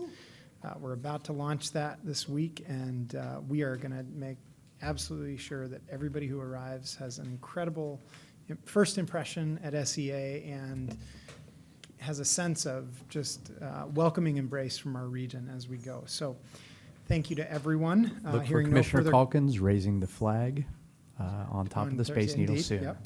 I will be doing that for sure. And I can't wait for tomorrow to go to the airport and see the new Sea Concourse. I'm really excited for that too. So hearing no further comments and having no further business, if there's no objection, we are adjourned at 3:39.